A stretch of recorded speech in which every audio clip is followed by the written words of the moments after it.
Good morning, Excellencies, ladies and gentlemen, distinguished delegates. The second meeting of the 64th session of the Commission for Social Development is called to order. Your Excellency, Mr. Lok Bahadur Tapa, President of the Economic and Social Council, Your Excellency, Ms. Annalena Baerbock, President of the General Assembly, Ms. Björ Sankier, Assistant Secretary General of the Department of Economic and Social Affairs, Ms. Gillian Souza Nazareth, Chair of the NGO Committee for Social Development, Ms. Ritza Francesca Regala, Global Forum on Migration and Development Lead, Migration Youth and Children Platform. Distinguished delegates, I am pleased to welcome you to the 64th session of the Commission for Social Development. Your strong presence is of high importance. I am grateful to all delegations from capitals who have made it for this Commission despite all the challenges.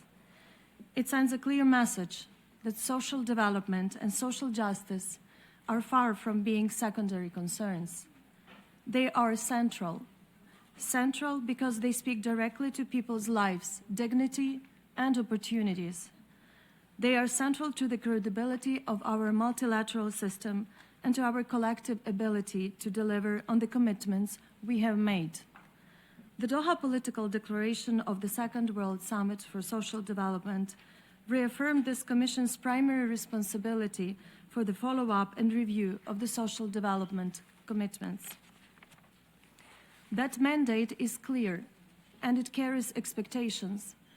This session, I am confident, will contribute meaningfully to the implementation of this mandate and will set a path towards further progress. It is high time to move from commitments to actions as we meet at a decisive moment. On top of all global challenges, inequalities are deepening, poverty remains persistent, and social cohesion and trust in institutions are under growing strain. At the same time, progress toward the Sustainable Development Goals remains uneven and in many areas insufficient. These realities demand more than reaffirmation. They demand focused and coordinated action. Member States must be more ambitious in defining and working towards our goals. Let me emphasize that the role of every actor, governments, international institutions, and civil society is crucial for achieving social justice, equity, and inclusion. Without coordination and cooperation, we cannot deliver results. We cannot meet people's expectations. It is in this context that the priority theme of this session, advancing social development and social justice through coordinated, equitable, and inclusive policies, must be understood. This is not a conceptual exercise. It goes directly to the question of how we deliver results for our people. As chair of this session, I have facilitated the draft resolution on priority theme.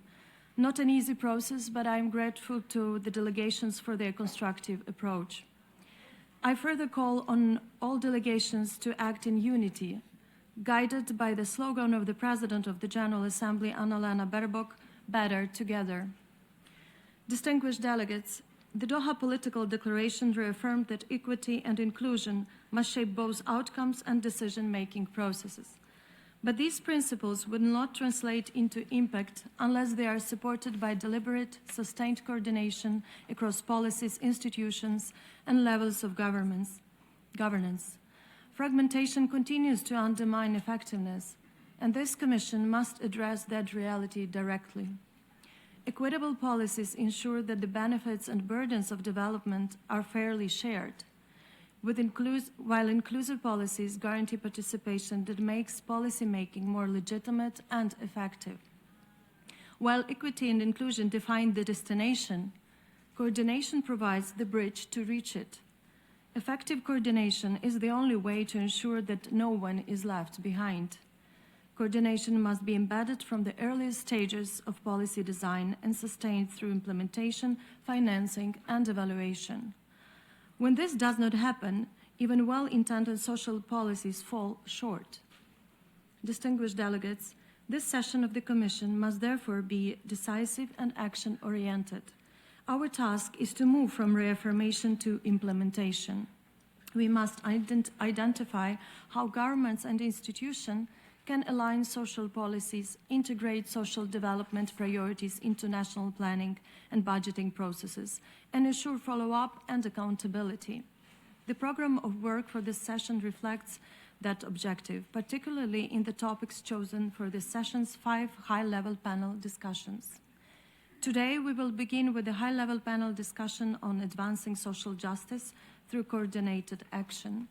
Tomorrow morning, discussions in the Ministerial Forum will consider how to leverage the outcomes of the Second World Summit for Social Development to mobilize national action towards 2030 agenda and beyond. Tomorrow afternoon, our panel discussion on emerging issues will explore the role of comprehensive care and support systems in eradicating poverty and promoting decent work. On Thursday morning, an interactive dialogue with senior UN officials will allow the Commission to engage in dialogue on strengthening system-wide coordination within the United Nations. And on Thursday afternoon, the Multi-Stakeholder Forum will provide an opportunity to explore ways to leverage partnerships to scale up effective local solutions to end poverty, create jobs, and build inclusive societies. Across these 5 interactive discussions, we have an opportunity to bridge commitments and delivery. The Commission will also continue its work on key cross-cutting priorities for social progress, including Africa's development and the situation of persons with disabilities, youth, older persons, and families.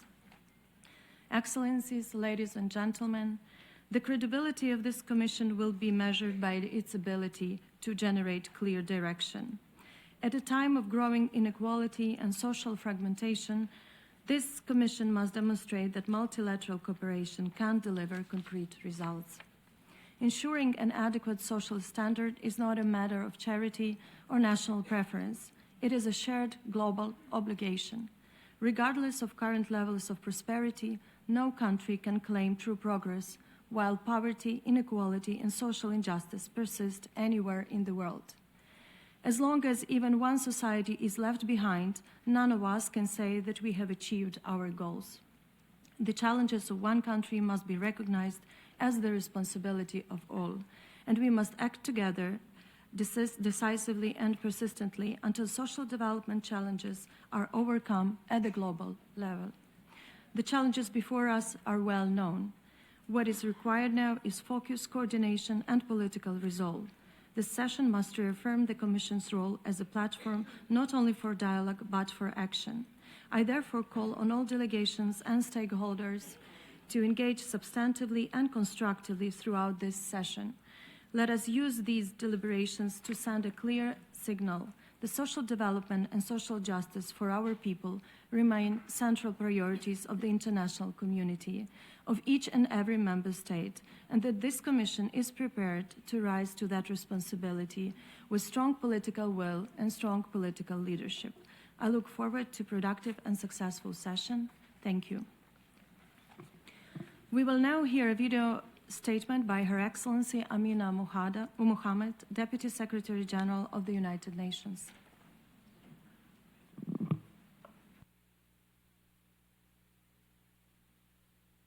Alina Baerbock, President of the General Assembly, His Excellency Lok Bahadur Tapa, President of ECOSOC, Excellencies, ladies and gentlemen. It is a pleasure to join you at this important moment for social development. For too long, we have known the direction change must take, but settled for incremental progress and small expectations. The Doha Political Declaration, adopted by consensus, signals a shift away from incrementalism in the face of urgent need. The process brought together member states, the private sector and the United Nations, but it was civil society who led the charge. It was those organizations that contributed more than half of the policy commitments that were registered in Doha. Today, over 700 NGOs are registered for this session alone. That readiness to deliver must be matched by all of us. Given the moment that we're in, a moment overshadowed by geopolitical strife, routine climate disasters, and fragile economies, social development is harder to achieve, but also more essential than ever. Social protection systems, decent work, and inclusion are what builds societies strong enough to withstand the shocks. Meanwhile, new digital tools and AI could accelerate progress towards the SDGs. If Copenhagen, Doha, and the 2030 Agenda are where we drew the map, then the Commission for Social Development sets us on that path. So here's what this week demands. First, coherence. Translate Doha into country-level pathways that link job creation strategies, universal social protection floors, and inclusive public services such as education and health. Let us stop reinventing wheels. Now's the time to build on what already exists: national strategies, policy frameworks, and coordination mechanisms. Second, financing. Align with agreements that came out of Addis and Sevilla, so good plans do not stall for lack of fiscal space. This is also about a shift to viewing social development as an investment in stability rather than as a cost. And third, make leave no one behind your mantra. Produce recommendations that close gaps for young people, persons with disabilities, older persons, and everyone else. Excellencies, friends, now is the time to reset our expectations upward. Let us bring the right policies to life and show that we have the courage, not just of our convictions, but of our commitments to build the equitable and inclusive societies the next generation deserves. Thank you. I thank the Deputy Secretary General, and I would now invite His Excellency Lok Bahadur Tapa, President of the Economic and Social Council.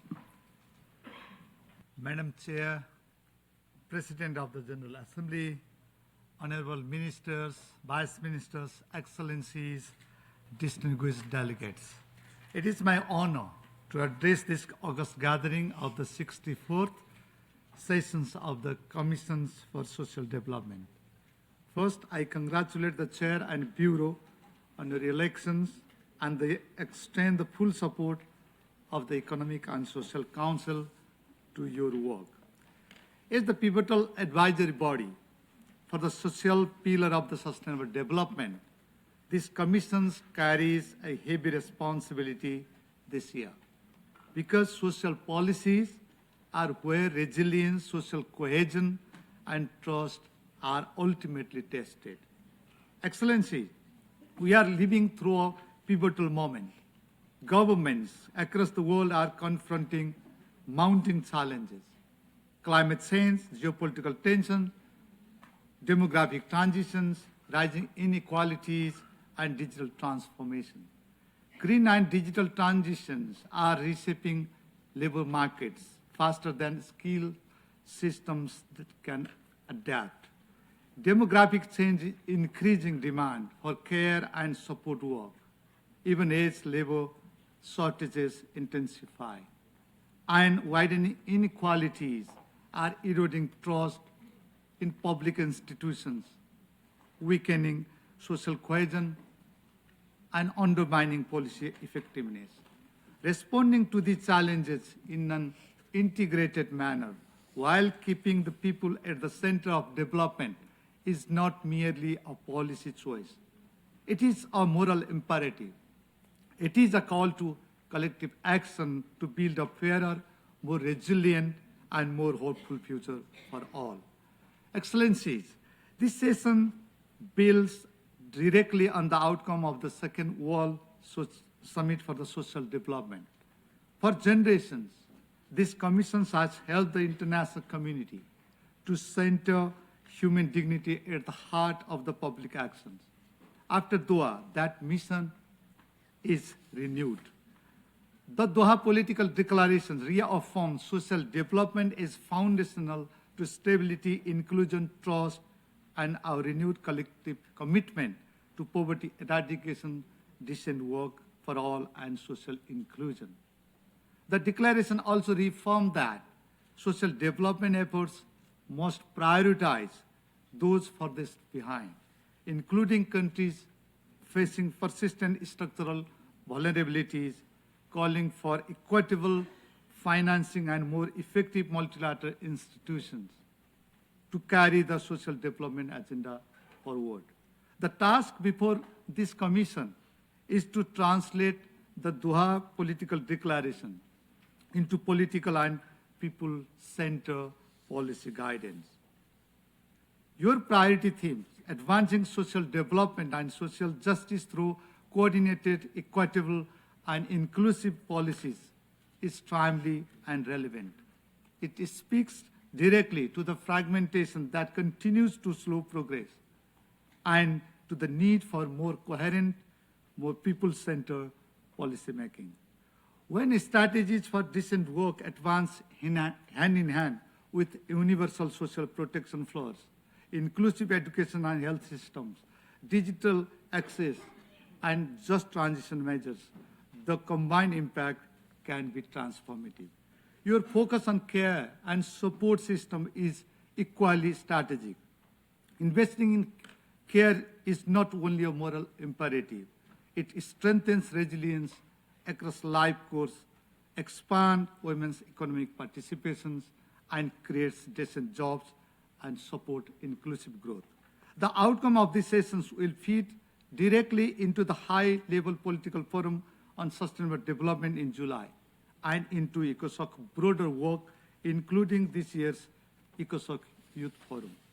In this context, the Commission is well placed to help advance practical answers to a critical questions.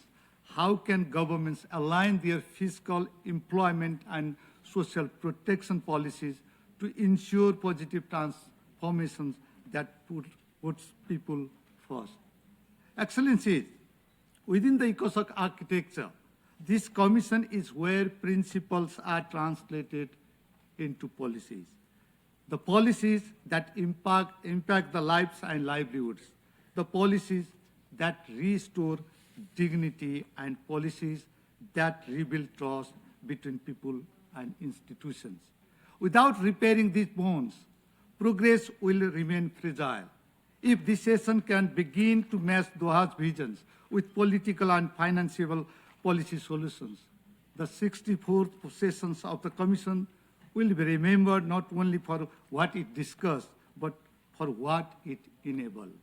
The world is watching to see if we can turn summits into solutions. I wish you a successful and productive session. I thank you. I thank the President of the Economic and Social Council. I next invite Her Excellency Annalena Baerbock, President of the General Assembly. Good morning. Thank you, Madam Chair, your President of ECOSOC, Mr. Tapa, Excellencies, dear colleagues.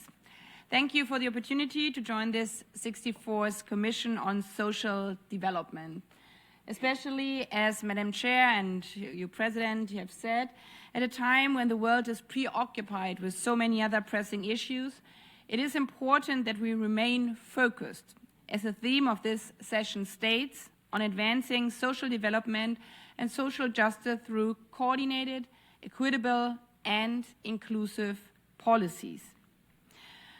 As I said in my priority speech to the Excellencies, the permanent representatives here, I will relate to it again.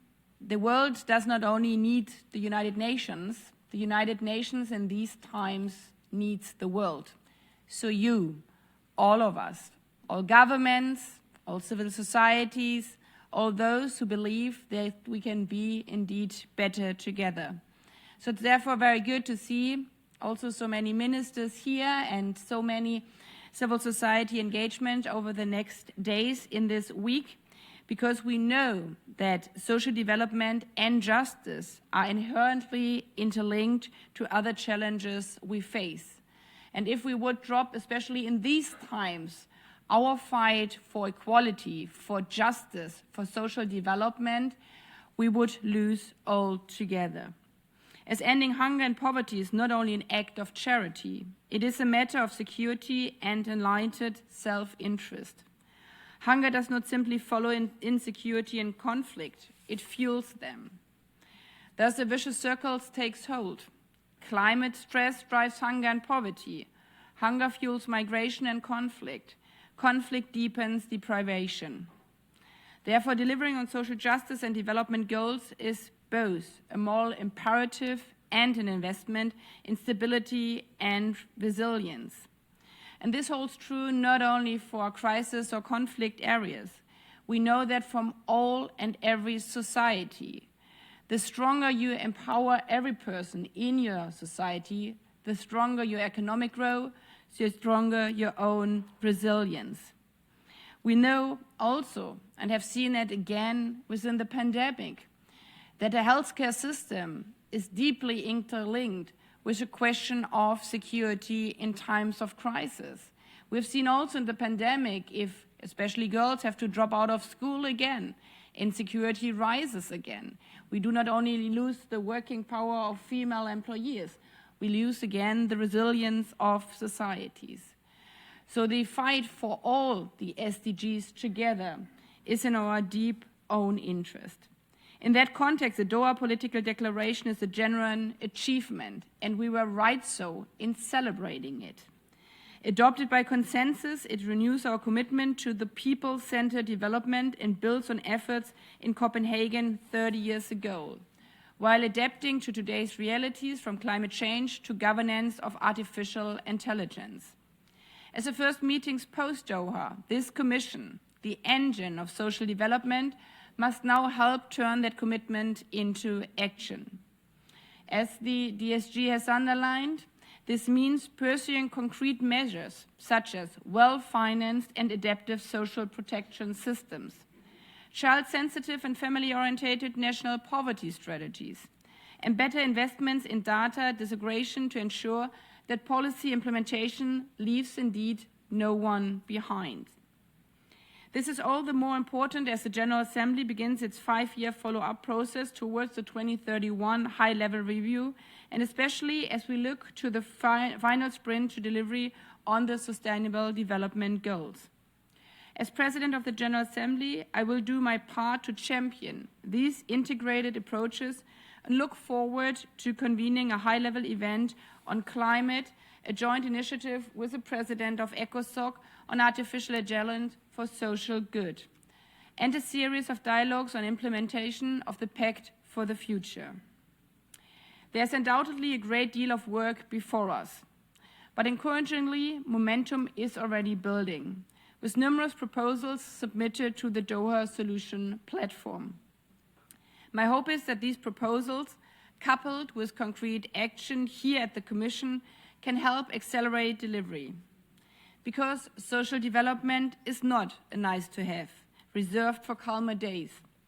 It is the foundation that peace is built upon, the firewall that helps prevent one crisis from igniting the next, and the critical investment in collective prosperity. For those living in conflict areas around the world, the millions who not only strive for the delivery of the SDGs, but it is their only chance. But also for all the young people around the world who have been promised before over and over again that they will be not left behind. And indeed, we can do it if we're building on our promise of being better together. I thank you. I thank the President of the General Assembly. I now invite Ms. Björk Sankier, Assistant Secretary General for Policy Coordination in the Department of Economic and Social Affairs. Thank you, Madam Chair. Excellencies, President of the GA and President of ECOSOC, distinguished delegates, on behalf of the Department of Economic and Social Affairs, I am honored to support the convening of this 64th session of the Commission for Social Development and the first session following the Second World Summit for Social Development in Doha. And please also allow me to give a special welcome to the youth delegates present in this session and to congratulate those member states who have chosen to elevate the youth voice in this official capacity. So, Excellencies, the outcome of the World Social Summit, the Doha Political Declaration, reaffirmed our shared course to eradicate poverty, to ensure full and productive employment and decent work for all, and build inclusive societies powered by equitable and sustainable financing and a more effective multilateral system. The previous speakers have very eloquently articulated the importance of these issues, as well as the importance of the partnerships we need to achieve them. DESA's responsibility in delivering on this promise is to support you in translating the Doha Declaration into tangible results and change in people's lives. The areas under discussion at this session of the Commission, I think, get us off to a great start. Your priority theme, coordinated, equitable, and inclusive policies, reflects on the type of whole-of-government, well-integrated approach that you called for in Doha. Countries that align jobs strategies with universal social protection floors, quality education, access to health services, including mental health services, inclusive digitalization, and just transition measures reduce poverty faster and build resilience. The challenge is ensuring effective sequencing, capacity, and not least, finance. So on your emerging issue, the evidence is consistent. Robust care and support systems increase women's labor participation, create decent jobs, improve income security, and enhance well-being and dignity across the life course. Investment in care is both sound economics and sound society building. So, Excellencies and distinguished delegates, please allow me to highlight 4 areas in which DESA will support you in delivering on your mandate this week, but not least beyond. The first area is evidence and analytics. DESA will continue to provide you with comparative insights and data to inform interventions, what works, at what cost, and how it can be adapted across contexts. The second area, toolkits and peer learning. This week's program of work functions as a set of practical labs.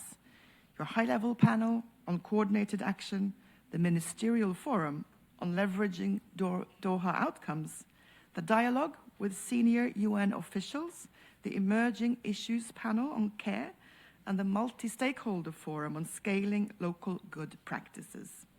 DESA will help capture insights and translate them into usable guidance. We will distill the outputs and ideas from the Commission's panels and forums into concrete recommendations and policy toolkits, working with UN regional commissions and partners. The third commitment and topic area, advising on financing facilitation, aligned with the commitments that you made in Addis and in Sevilla. And we will continue to work with member states to ensure that social policy packages, including care systems and social protection floors, are supported by financing options consistent with the Addis Ababa Action Agenda as well as the Sevilla commitment. And finally, supporting accountability. We will continue to support member states to identify and build your national data capacities and systems of follow-up and implementation and review, both in delivering on Copenhagen and the Doha declarations, and not least in achieving the overall plan enshrined in the Sustainable Development Goals. So, distinguished delegates, the promise of Doha will be kept not in conference rooms, but in households and workplaces where people have security, a dignified life, and a fair chance to contribute. So from data to decisions to delivery, in DESA, we stand ready to serve. I thank you. I thank the Assistant Secretary General for Policy Coordination. I now give the floor to Ms. Gillian D'Souza Nazareth, Chair of the NGO Committee for Social Development. Thank you, Madam Chair. Good morning. My name is Gillian D'Souza Nazareth, and I serve as the Chair of the NGO Committee for Social Development. I am also the Principal Representative of the Red Dot Foundation to the UN. Your Excellencies, I come to you today with respect and resolve in the hope that as stewards of possibility, You recognize social development is lived every day in homes and in communities. This year's priority theme speaks directly to the heart of what civil society seeks: policies that work, systems that protect, and participation that is real. The Zero Draft recognizes the three pillars of social development, namely poverty eradication, promotion of full and productive employment and decent work for all, through social integration. The three pillars are also cited in the Doha Declaration, and so it is with pride that I share the thematic basis of the Civil Society Forum to be held on the 6th of February in this very room will focus on these pillars. We are very grateful for the collaborative spirit and for the active participation of members of the Bureau and UNDESA. Your collaborative spirit is visible in your actions, and I thank you, especially as we recognize that civil society space in the UN is shrinking, and I offer two recommendations for your consideration. Embed and formalize civil society engagement across the policy cycle, from agenda setting to implementation and review, through predictable, transparent, and adequately resourced participation mechanisms. Ensure inclusive and safe access to UN processes by streamlining accreditation, expanding hybrid modalities, and reaffirming participation as a core principle of people-centered multilateralism. In this spirit of participation and solidarity, I warmly invite your excellencies and your delegations to join us at the Civil Society Forum this Friday. I do hope that you can support us by putting us on your agenda. Your excellencies, civil society asks for policies that are aligned by intention, that recognize that when one system fails, another must hold. And this is why we believe that the Doha Declaration is especially important. Its grounding in 16 global agreements and resolutions, coupled with this year's priority theme and our own civil society declaration and 8 priority items, can achieve success through coordinated approaches, challenging us to move from commitment to implementation. And to this end, I offer 2 recommendations. May we be considered to walk alongside you and the UN system to translate commitments into action through joint implementation, monitoring, and an accountability plan as we set our sights on the 5-year review. May we formalize the voices of civil society in resolutions and in this chamber, where our evidence, our experience, and our solutions ensure that the Copenhagen and Doha declarations are not only affirmed in text, but lived through the implementation of coordinated, equitable, and inclusive policies. Your Excellencies and distinguished delegates, civil society seeks policies that work, systems that protect, and participation that is real. I thank you. I thank the chair of the NGO Committee for Social Development. I now give the floor to Ms. Riza Francesca Regala, Youth Representative. Thank you, Your Excellency, Madam Chair. Excellencies, distinguished delegates, major groups, stakeholders, and civil society. My name is Riza Francesca Regala from the Philippines, and I am the Global Forum on Migration and Development Lead for the Migration, Youth, and Children platform. I have the honor to speak today on behalf of the major group for children and youth. Let me begin with a fundamental principle. Human rights for all are the foundation of social development. Without a strong rights-based approach, none of the objectives before this commission can be meaningfully achieved. The Second World Summit for Social Development concluded just months ago with renewed political commitment. We are now entering the most critical phase, follow-up and implementation. This moment offers an opportunity to anchor the Doha outputs follow-up and firmly within the social development agenda. For children and youth, the right to development is not abstract. It is shaped by access to education, health, by decent work and social protection, by freedom from discrimination, and by meaningful participation in decisions that affect our lives. And from this perspective, we would like to highlight several priorities for follow-up. First, we must maintain the integrity of our commitments. Language and frameworks used in the follow-up of the World Social Development Summit must generally advance inclusion and equity, not unintentionally create new barriers. We welcome the Commission moving back to a 2 weeks model and call for the poverty dimension to be addressed in the agenda of the forthcoming sessions. Additionally, we call for the Commission to enhance their engagement with civil society, especially to include grassroots social movements and active engagement of major groups and other stakeholders. Second, issues such as gender equality, sexual rights, and reproductive health, bodily autonomy are fundamental and non-negotiable for social development. Attempts to undermine them, including in UN80 processes, have direct and devastating consequences.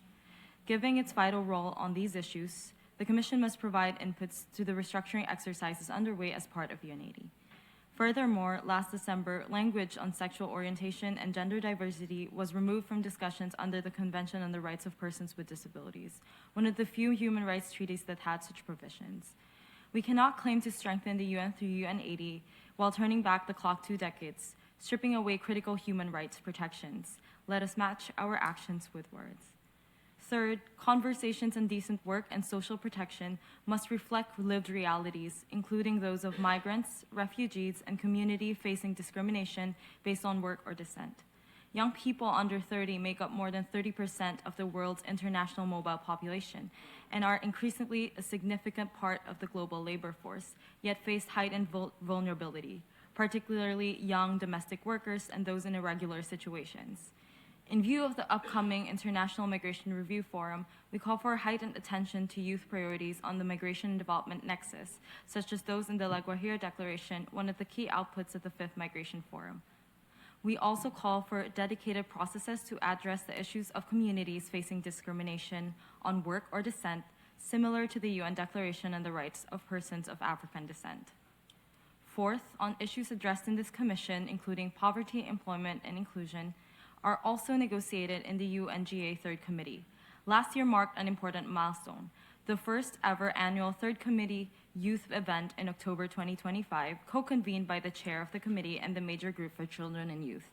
We call for this model to be extended to other UN processes, including the Commission on Social Development, through a dedicated CSocD Youth Assembly developed with and for youth to better center youth perspectives on social development. Fifth, we draw your attention to some key milestones in youth participation in the context of this year's Commission. With over 40 young people participating in this year's Commission on Social Development, one of the highest levels in years, we urge member states and UN entities to continue to work with us to ensure meaningful youth contributions to the World Social Summit for Development follow-up. Furthermore, World Youth Report on Mental Health will be launched this week. Youth networks globally have supported the report development, and we call you to heed its recommendations. This engagement will feed into and strengthen other key avenues, including the annual CSocD Youth Forum, which will take place in April this year. And finally, social development and peace are inseparable. The violence we witness in Gaza, Sudan, Ukraine, and elsewhere in the world remind us that our work here cannot be disconnected from urgent realities on youth on the ground. There can be no sustainable development without poverty eradication amidst conflict, no meaningful social inclusion amidst displacement, and no preservation of dignity amidst humanitarian crisis. This Commission must continue to be a forum where commitments are tracked, shaped outcomes, and human rights are upheld as non-negotiable. We choose the path of accountability and implementation. We invite member states, UN entities, and civil society to join us in this commitment. Thank you. I thank the youth representative for her statement, and I would like once again to thank all the speakers of the opening session. I will now briefly pause the meeting to allow our distinguished speakers to take their leave, and the podium to be rearranged for the next part of our program of this morning.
Distinguished delegates, I now invite the Commission to resume its consideration of item 1 of its provisional agenda, election of officers, to elect the remaining members of the Bureau. Members of the Commission will recall that at its first meeting of the present session on 14 February 2025, the Commission elected myself, Deputy Permanent Representative of Ukraine, as chair of this 64th session by acclamation, and elected Ms. Céline Pierre Fabre of Haiti and Mr. Stefano Guerra of Portugal as vice chairs, also by acclamation. I am pleased to inform the Commission that the group of African states has endorsed the candidature of Her Excellency Heba Mostafa, Minister Plenipotentiary and Deputy Permanent Representative of Egypt, and that the group of Asia-Pacific states has nominated the candidature of Ms. Tursunbubu Chotonova, Second Secretary of the Permanent Mission of Kyrgyzstan, as vice chairs of the 64th session.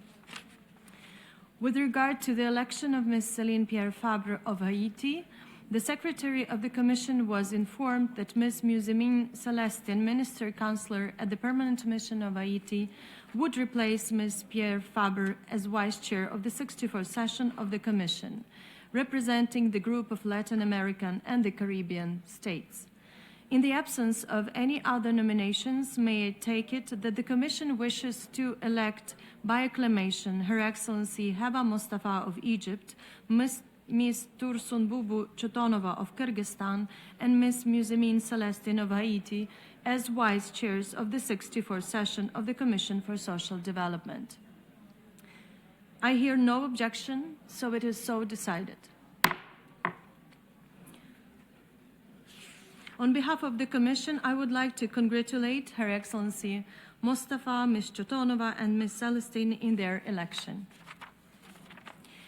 I would like to take this opportunity to thank my fellow Bureau members for their hard work and support in preparation of this session. I wish to inform the Commission that following consultations within the Bureau, it has been agreed that our distinguished Vice Chair, Ms. Tursunbubu Chotonova of Kyrgyzstan, will also assume the responsibilities of rapporteur for this session. I congratulate Ms. Chotonova on this appointment. I now invite the Commission to begin its consideration of Agenda Item 2, entitled Adoption of the Agenda and Other Organizational Matters. The provisional agenda for the session is contained in document E/CN5/2026/1, and the proposed organization of work is before you in the annex to the same document. I invite the Commission to first consider the provisional agenda for this session as contained in document E/CN5/2026/1. The provisional agenda and the documentation for the 64th session were approved by the Economic and Social Council in its decision 2025/314. May I take it that the Commission wishes to adopt the provisional agenda as contained in E/CN5/2026/1? I hear no objection. It is so decided. I now invite the Commission to turn to the proposed organization of work as contained in the annex to document E/CN5/2026/1. First, I will make a few general comments about the conduct of our work. I would like to seek your cooperation in starting all meetings on time at 10 a.m. and 3 p.m. sharp to make optimum use of the conference resources allocated to the Commission. I would also like to recall the agreed time limits for statements in the general discussion. Statements on behalf of groups shall not exceed 7 minutes. Statements by individual delegations shall not exceed 5 minutes, and statements by intergovernmental organizations and entities of the United Nations system, as well as by non-governmental organizations in consultative status with the Economic and Social Council, shall not exceed 3 minutes. I take this opportunity to remind delegations that the deadline to inscribe in the list of speakers for the general discussion is tomorrow, Tuesday, 3rd February at 6 p.m. Delegates are reminded of the importance of adhering to the agreed time limits for the Commission to complete its work. A digital timekeeping device will be used during the statements of the general discussion to help keep the program on track.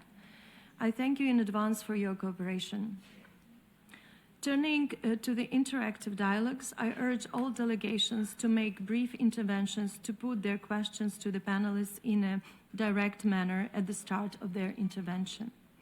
As in the past, there will be no pre-established list of speakers for the panel discussions. Delegations will be asked to press the microphone button to request the floor. Every effort will be made to accommodate ministers and vice ministers first, and delegations are encouraged to inform the Secretariat in the room on the day of the meeting if any ministers and vice ministers are interested to intervene in the respective panel discussions. The time limits for statements during the interactive dialogues will be up to 3 minutes or less, and microphone muting will be implemented on an if necessary basis. May I take it that the Commission wishes to approve the proposed modalities and the organization of work contained in E/CN5/2026-1 on the understanding that further adjustments will be made if necessary during the session. I hear no objection. It is so decided. I now invite the Commission to begin its consideration of Agenda Item 3, entitled Follow-up to the World Summit for Social Development and the 24th Special Session of the General Assembly. And its sub-items, A, priority theme, advancing social development and social justice through coordinated, equitable, and inclusive policies. B, review of relevant United Nations plans and programs of action pertaining to the situation of social groups. And C, emerging issues, eradicating poverty and ensuring dignity through resilient care and support system.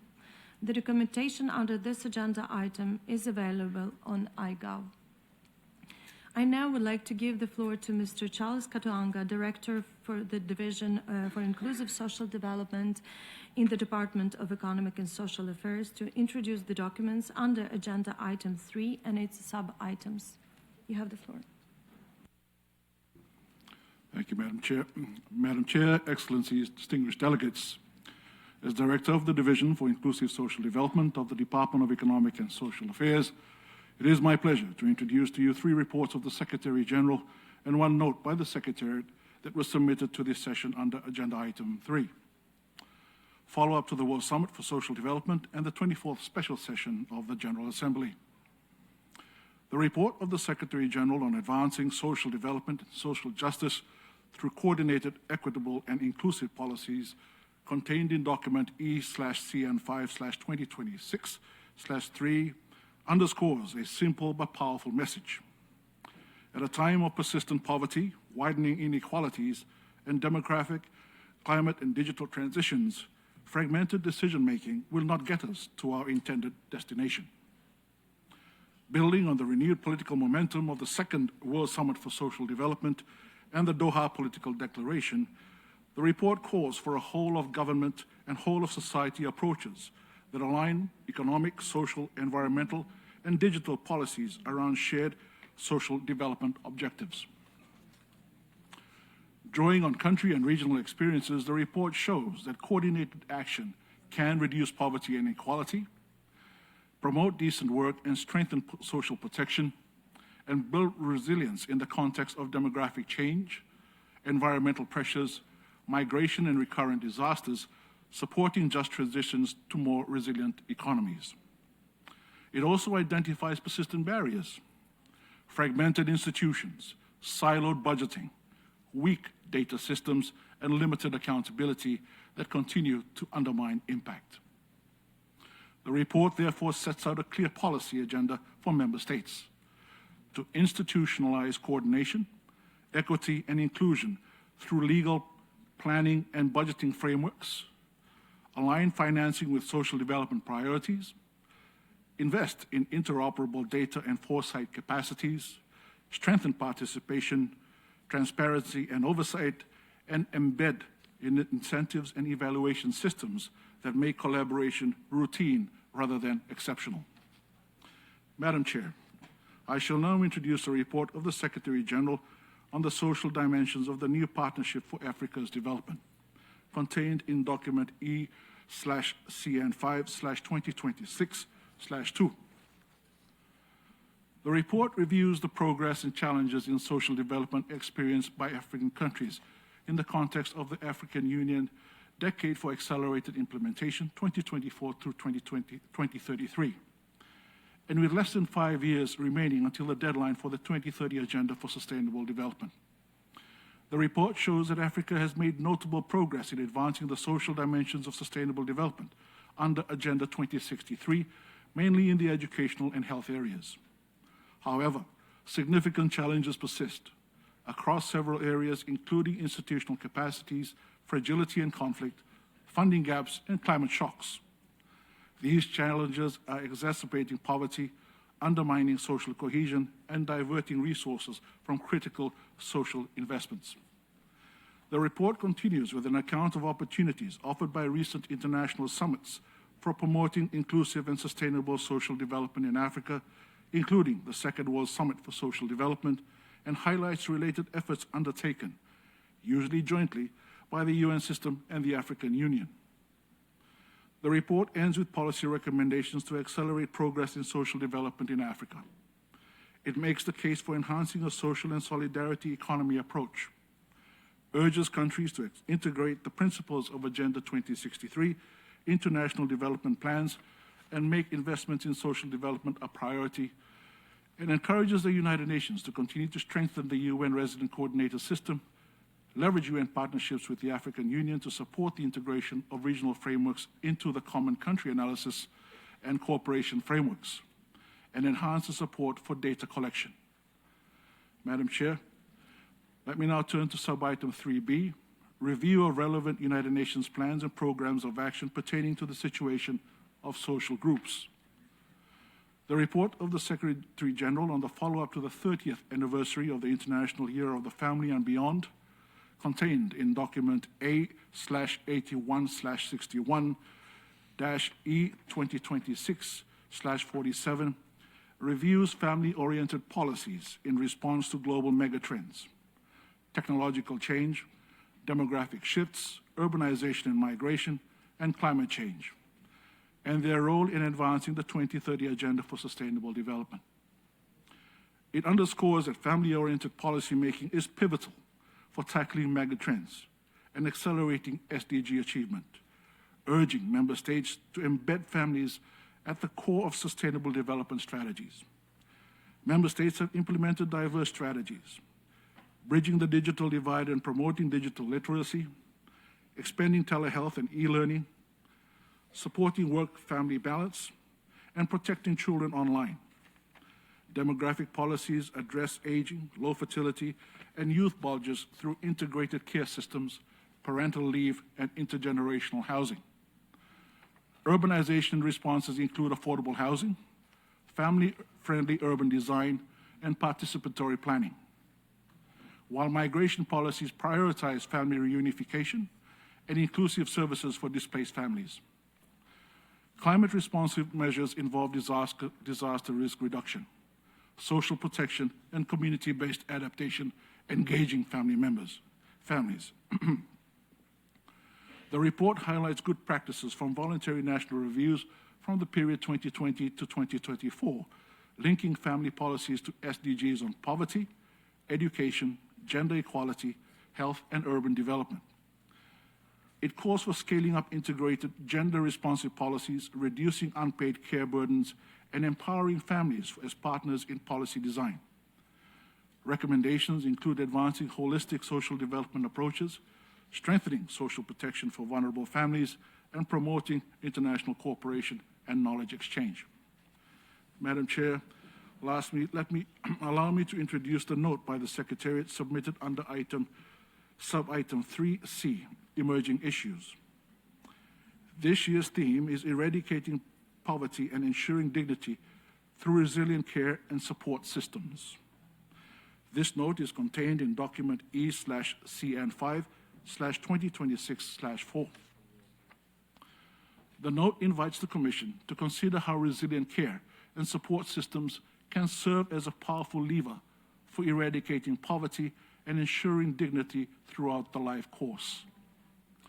At a time of renewed global commitment to social development, it situates care and support systems at the center of inclusive, sustainable development, highlighting their role in enabling participation in education, employment and social life, and in strengthening income security and social cohesion. The note underscores the social and economic returns of investing in accessible, affordable, and quality care and support systems. At the same time, it highlights persistent gaps in coverage, financing, workforce capacity, infrastructure, and data, which continue to limit access to care and place a disproportionate burden of unpaid care work on women and girls, with direct implications for poverty and inequality. The note examines care and support needs across the life course, including early childhood and care development, support for persons with disabilities and caregivers, and long-term care and aging with dignity, and reviews good practices from diverse regions. It emphasizes the importance of integrating care within social protection, health, education, and labor policies supported by United Nations system-wide guidance and the 5R framework for decent care work. Overall, the note aims to support member states by clarifying policy directions and practical options to strengthen resilient care and support systems as a foundation for social justice, inclusive development, and dignity for all. Madam Chair, distinguished delegates, this concludes my introduction of the reports and the note prepared for this session. I trust that you will find the main messages and recommendations useful, and I wish you fruitful deliberations. Thank you. I thank the Director of the Division for Inclusive Social Development. I now invite the Commission to begin its consideration of Agenda Item 4, entitled Program Questions and Other Matters, Proposed Program Plan for 2027. The documentation under this agenda item was circulated through e-delegate on 29 January. I give the floor back to Mr. Charles Katoanga, Director of the Division for Inclusive Social Development in the Department of Economic and Social Affairs. Thank you, Madam Chair. Excellencies, distinguished delegates. Under this agenda item, I have the honor to provide a brief update to the Commission for Social Development on the proposed program plan of the Division for Inclusive Social Development of the United Nations Department of Economic and Social Affairs for the year 2027. With regard to Agenda Item 4, kindly note that a conference room paper under the symbol E/CN5/2026/CRP1 has been circulated via e-delegate for information of the Commission. The document presents the draft proposed program plan for 2027 of Subprogram 2, Inclusive Social Development. Since 2020, the strategic framework and proposed program of work have been aligned with annual program budget cycle approved by the General Assembly in its Resolution 72/266. A.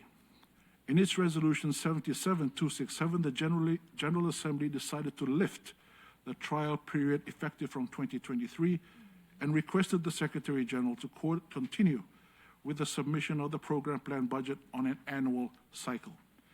The 2027 annual program plan budget will be finalized during the first half of 2026.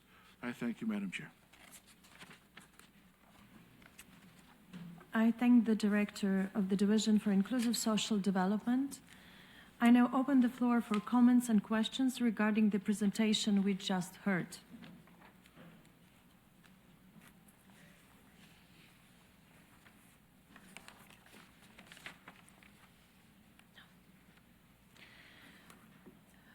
I see no requests for the floor.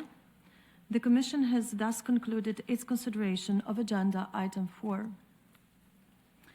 I now invite the Commission to resume consideration of Agenda Item 3 and its sub-items A and B in order to begin the general discussion. Before giving the floor to the first speaker, I would like to remind delegations to kindly respect the agreed time limits of 7 minutes for delegations speaking on behalf of groups and 5 minutes for member states speaking in their national capacity. A digital speech timer is visible on the screen to assist the speakers in managing their time, and I thank you for your cooperation. I now give the floor to His Excellency Marinos Mousoutas, Minister of Labour and Social Insurance of Cyprus, on behalf of European Union. Excellencies, distinguished delegates, Madam Chair, I have the honor to speak on behalf of the European Union and its member states, the candidate countries North Macedonia, Montenegro, Serbia, Albania, Ukraine, the Republic of Moldova, Bosnia and Herzegovina, and Georgia, as well as Armenia, align themselves with this statement. First, I would like to thank the Bureau and the UNDESA for preparing for this session. At the World Social Summit in Doha, we recommitted to placing the social dimension of sustainable development at the heart of the global agenda and to accelerating the implementation of Agenda 2030. The Doha Political Declaration, underpinned by the Seville Commitment, forms that basis of renewed global social contract grounded in solidarity, cooperation, human rights, including social, cultural, and labor rights. The World Social Summit is a clear demonstration that multilateralism not only delivers but remains indispensable for the people and the planet. Only by working together we can eradicate poverty and hunger, reduce inequalities, and ensure decent work for all. We welcome the recent COP30 decision on the Just Transition Work Programme, which recognizes the importance of human rights, labor rights, right to food, gender equality, as well as meaningful and effective social dialogue and stakeholder engagement. We need to ensure competitive economies are built on just, inclusive, and sustainable green and digital transitions that provide fair and equal opportunities for all by following a human rights-based approach. Particular regard must be given to the most vulnerable, leaving no one behind. The EU and its member states take pride in placing social development and social justice at the heart of our policies in a way that goes hand in hand with the promotion and protection of human rights. In this drive to implement the European Pillar of Social Rights, targets for 2030 have been set on employment levels, lifelong learning, and poverty reduction. The Union of Skills strategy strengthens education, expands training for workers. The Quality Job Roadmap presented by the European Commission promotes good working conditions, social dialogue, and collective bargaining. This year, the European Commission will also adopt the EU anti-poverty strategy.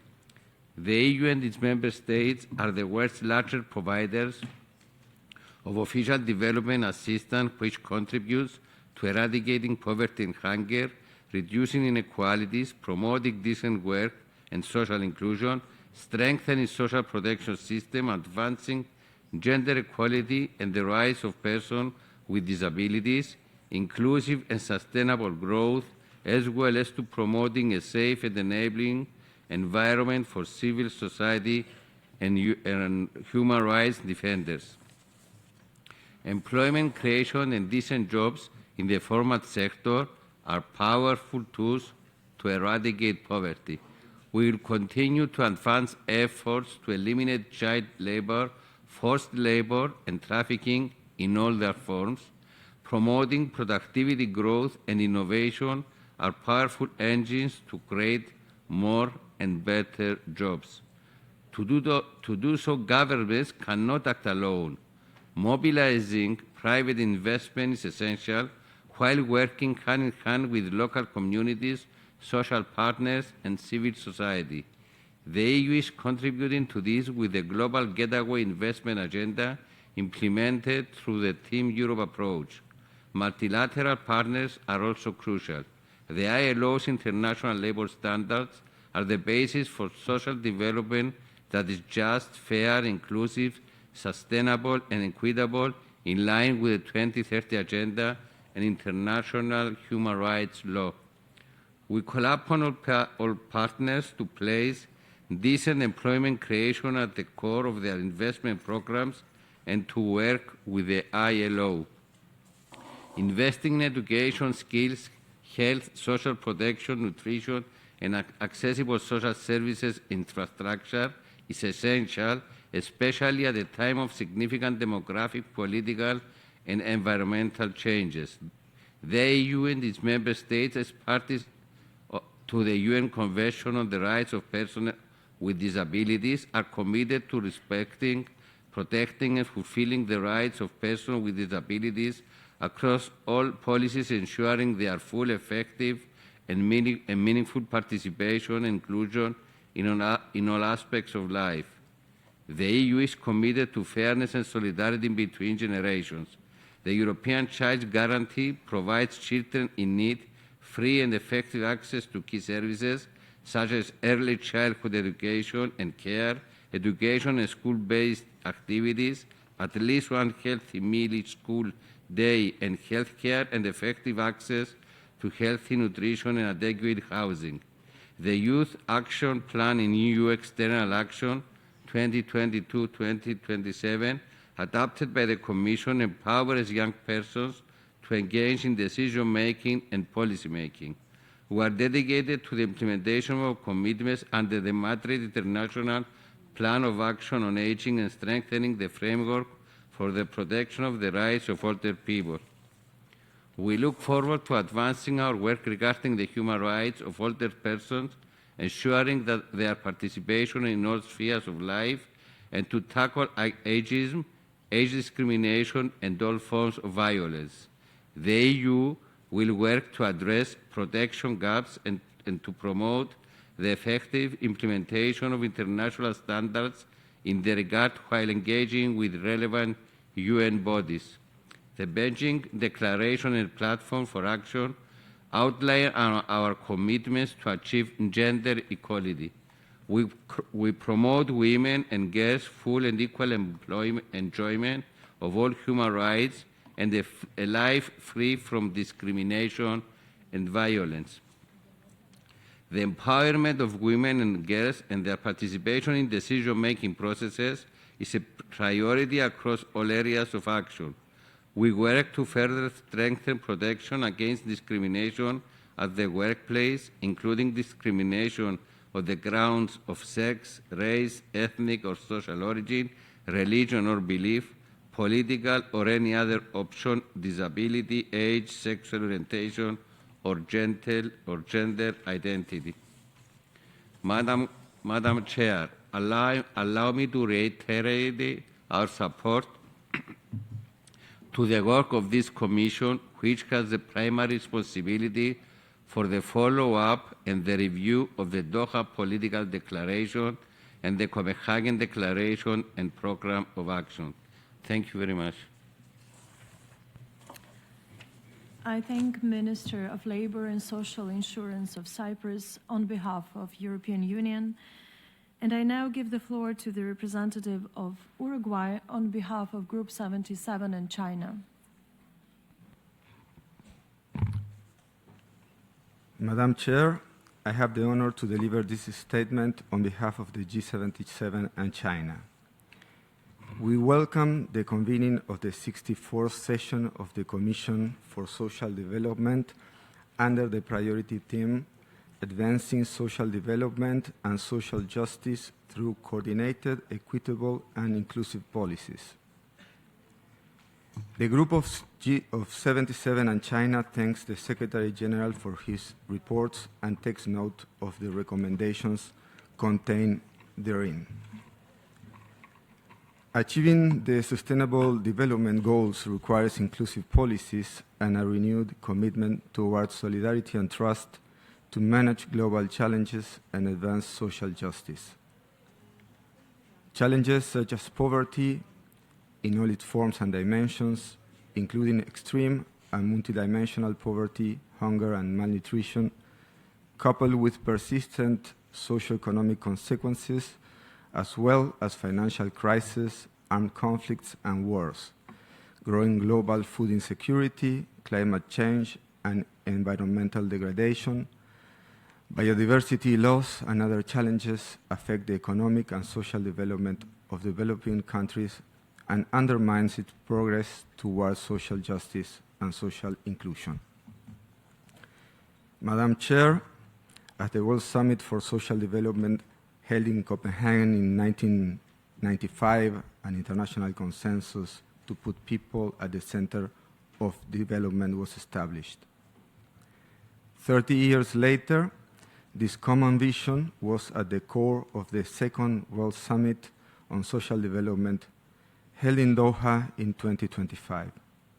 The G77 participated in the summit and in the negotiation of its political declaration, with hope that this historic milestone helps advance concrete commitments to achieve inclusive, just, and socially cohesive societies based on equality, solidarity, and trust. Equity, equality, solidarity, and trust. The international community stands at a pivotal moment, one that calls for a resolve to translate our commitments into tangible outcomes for accelerating social progress, to achieve the objectives of the Copenhagen Declaration, the Doha Political Declaration, and the Sustainable Development Goals. Our shared aspiration for a more inclusive, just, and equitable world, and our call to reduce inequalities within and between countries, as contained in the 2030 Agenda, demands a strengthened multilateralism and deeper cooperation and solidarity among nations. The group emphasizes the importance of taking significant action to eradicate poverty and hunger, to reduce the growing digital divide, to ensure social protection and access to decent work opportunities for all, to fight against all forms of racism, racial discrimination, xenophobia, and related intolerance, and to reduce uncertainty, inequality, and insecurity, respecting human dignity, human rights, and fundamental freedoms for all. We recognize the positive contributions of migrants to inclusive growth and sustainable development, and we acknowledge the important contribution of women and girls to sustainable development.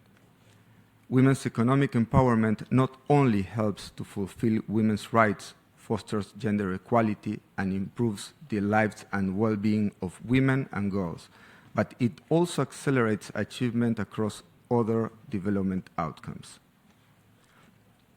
Madam Chair, we must redouble our collective efforts if we really want to fulfill our pledge to leave no one behind. These unprecedented times call for an unprecedented response from the international community. There is an imperative need for North-South, South-South, and triangular cooperation to support national efforts to realize the commitments made in the Copenhagen Declaration, the Doha Political Declaration, as well as those contained in the 2030 Agenda. The group reaffirms its determination to place people at the center of development and reiterates that only by acting with unity, compassion, and determination, our promises of today will become the reality of tomorrow. I thank you. I thank the representative of Uruguay, and I now give the floor to the representative of Chile on behalf of Group of Friends of Older Persons. Excellencies, distinguished delegate, Madam Chair, I have the honor to deliver this statement on behalf of Bolivia, Brazil, Chile, Colombia, Costa Rica, Dominican Republic, Ecuador, Kenya, El Salvador, Guatemala, Honduras, Indonesia, Malaysia, Mexico, Panama, Paraguay, Peru, Philippines, Qatar, Portugal, Slovenia, South Africa, Trinidad and Tobago, Turkey, and Uruguay, as member of the Group of Friends of Older Persons. We welcome the priority theme of this 64th session of the Commission for Social Development, advancing social development and social justice through coordinated, equitable, and inclusive policy is not only timely, it is indispensable if we are to respond effectively to today's profound demographic, social, and economic transformation. In this context, population aging must be understood not as a challenge in isolation, but as a defining global trend that cuts across all dimensions of social development. Older persons are right holders, contributed to their communities, and essential actors in the pursuit of inclusive and sustainable development. Yet, too many continue to face persistent inequality, discrimination, and structural barriers that limits their full participation in society. The group of Friends of Older Persons underscore that social justice cannot be achieved without policy that implicitly address age-based inequalities. Coordinated and inclusive approaches must ensure access for all persons to adequate social protection, lifelong learning, decent work opportunities, quality health and long-term care services, and age-friendly environments, both physical and digital. These policies must be designed to reflect the diversity of realities of older persons and to respond to the different social, economic, and structural factors that shape their life. We recall with appreciation the Second World Social Summit held last year, which reaffirmed the centrality of social development in revitalizing multilateral action and accelerating progress. The summit provides a renewed political moment to place people, dignity, and right at the heart of the public policy. Importantly, it reinforced the need for inclusive social contract that leave no one behind, including older persons, and emphasize the value of intergenerational solidarity as a cornerstone of cohesive and resilient societies. Building on the outcome of the summit, we call for a stronger policy coherence across sectors and level of governance, supported by disaggregated data and meaningful participation of older persons in decision-making processes. We also stress the importance of international cooperation and knowledge sharing to support countries in adapting their social protection and care system to demographic change while upholding human rights and social justice. We take this opportunity to reaffirm our strong support to the establishment of the open-ended intergovernmental working group to elaborate a legally binding instrument on the human rights of older persons, as mandated by the Human Rights Council Resolution 58/13. This process represents a unique opportunity to strengthen the global protection framework for older persons. Finally, the group of Friends of Older Persons reiterate its commitment to advancing the international discussion of the rights and well-being of older persons, including through continued engagement across the UN system. We stand ready to work with all partners to translate shared commitment into concrete, inclusive, and equitable policies that recognize aging as opportunity for special progress. Thank you very much. I thank the representative of Chile, and I now give the floor to the representative of Belarus on behalf of Group of Friends of the Family. Excellencies, distinguished delegates, it's my distinct honor and privilege to deliver this statement on behalf of the member states of the Group of Friends of the Family, comprising Bangladesh, Cameroon, Comoros, Djibouti, Egypt, the Gambia, Indonesia, Iran, Iraq, Kuwait, Kyrgyzstan, Libya, Malaysia, Nicaragua, Nigeria, Oman, Pakistan, Qatar, the Russian Federation, Saudi Arabia, Somalia, Sri Lanka, Sudan, Syria, Tajikistan, Turkey, Turkmenistan, Uganda, Yemen, Zimbabwe, and my own country, the Republic of Belarus. At the outset, let me, on behalf of the group, reaffirm our commitment to placing people and the family at the center of social development and sustainable progress. This commitment reflects the principles of the Copenhagen Declaration and the 2030 Agenda for Sustainable Development. Excellencies, the family, as the foundation of society, plays a central role in achieving social cohesion, economic participation, education, health, care, and overall well-being. Yet, its contribution is often overlooked. While the family is recognized, it's not consistently prioritized in national and international development efforts. Supporting the family is essential for the stability and prosperity of society. In a global context marred with cascading and overlapping challenges and crises ranging from global health emergencies, climate change, economic and financial crises, and armed conflicts, with a wide range of implications on societies, states find themselves with limited capacities to fulfill their promise of achieving social development for all. Through the expanding social protection and family-oriented policies, including for robust care and support systems benefiting the family and all its members. Furthermore, some countries face the additional negative impacts of unilateral coercive measures, which disrupt economies and indirectly place an unfair burden on ordinary families. Madam Chairperson, families everywhere are facing growing pressures from economic and social changes. Many households struggle with unstable jobs, irregular income, and rising living costs. These challenges make it harder for families to care for their members and to contribute effectively to society. For this reason, our group emphasizes the importance of family-oriented policies that address poverty, create opportunities for decent work, and allow men and women with family responsibilities to participate fully in the workforce without discrimination. The family remains the most important source of care and social protection for billions of people.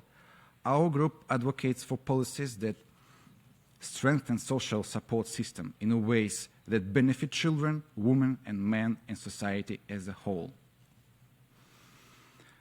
Work-family balance is at the heart of a family's ability to provide economic and emotional support. Children benefit from growing up in a stable and loving environment led by a mother and a father.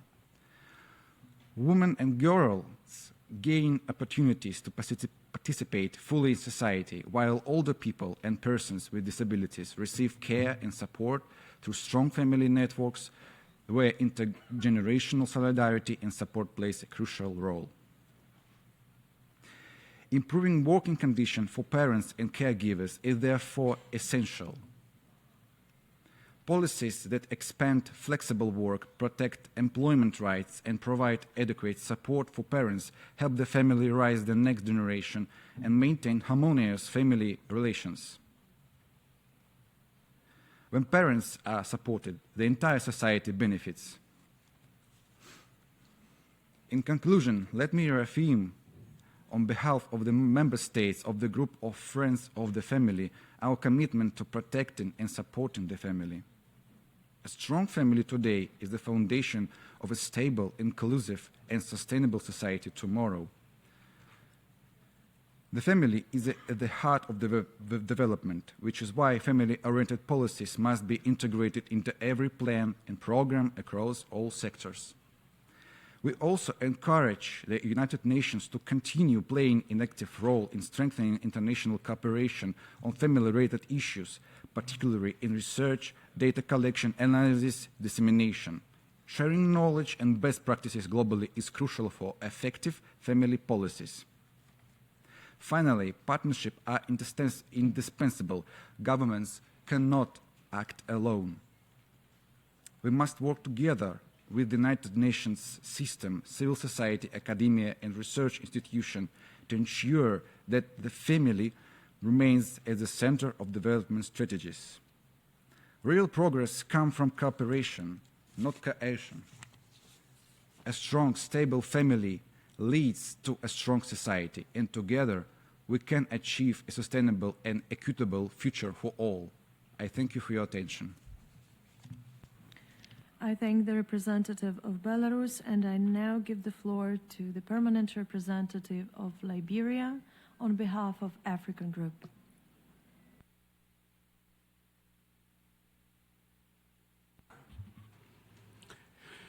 Thank you, Madam Chair.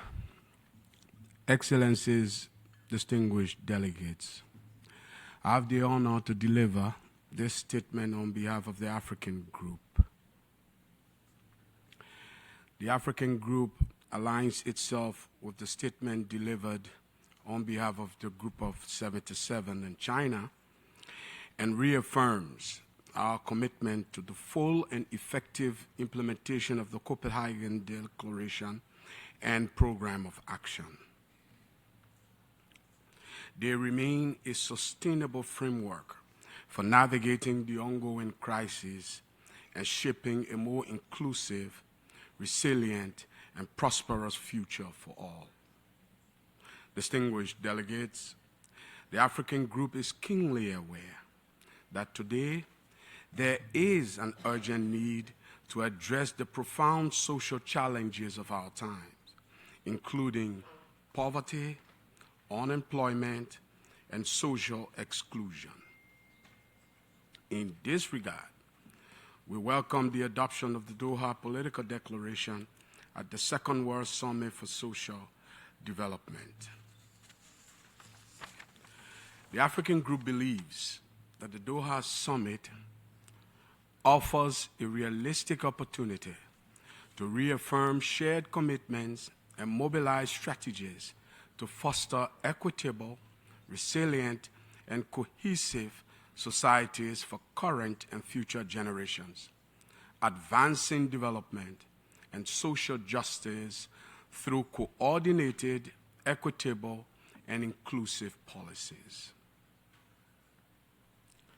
The African Group therefore urges restoring trust in collective action and recasting social development as the foundation of a more trust, secure, and sustainable world.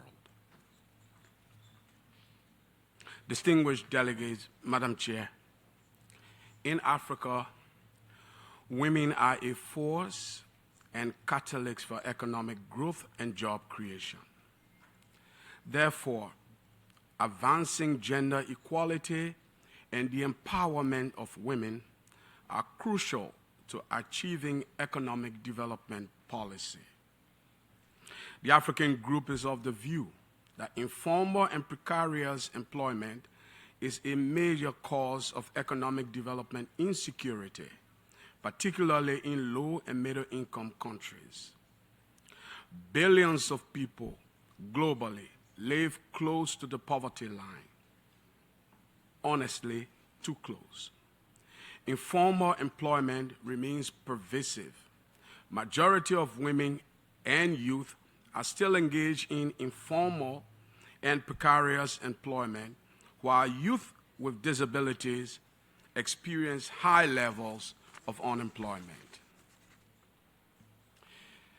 Excellencies, unless we actively intervene meaningfully and productively, the ongoing decent work deficits will have long-lasting consequences on poverty eradication efforts and affect the well-being of present and future generations. For Africa, development is not only a question of economic growth. It is also, even more importantly, a question of supporting people to fulfill their potentials. Excellencies, distinguished colleagues, the African Group realizes that financing sustainable development in general and securing social investments in particular remain a challenge. Conflicts, climate change, and other global shocks, including pandemics, suppress developing countries' focus and reverse trends in official development assistance, with aid levels in continuing decline. It is important, therefore, to improve international market access, close the digital divide, to improve education quality, research, innovation, and delivery, and importantly, to advance the review of the international financial architecture. We call for the signing and ratification of the UN Convention on Taxation adopted by the General Assembly in December of 2025, including technology transfer, especially for medical products, to achieve equity in universal health coverage globally.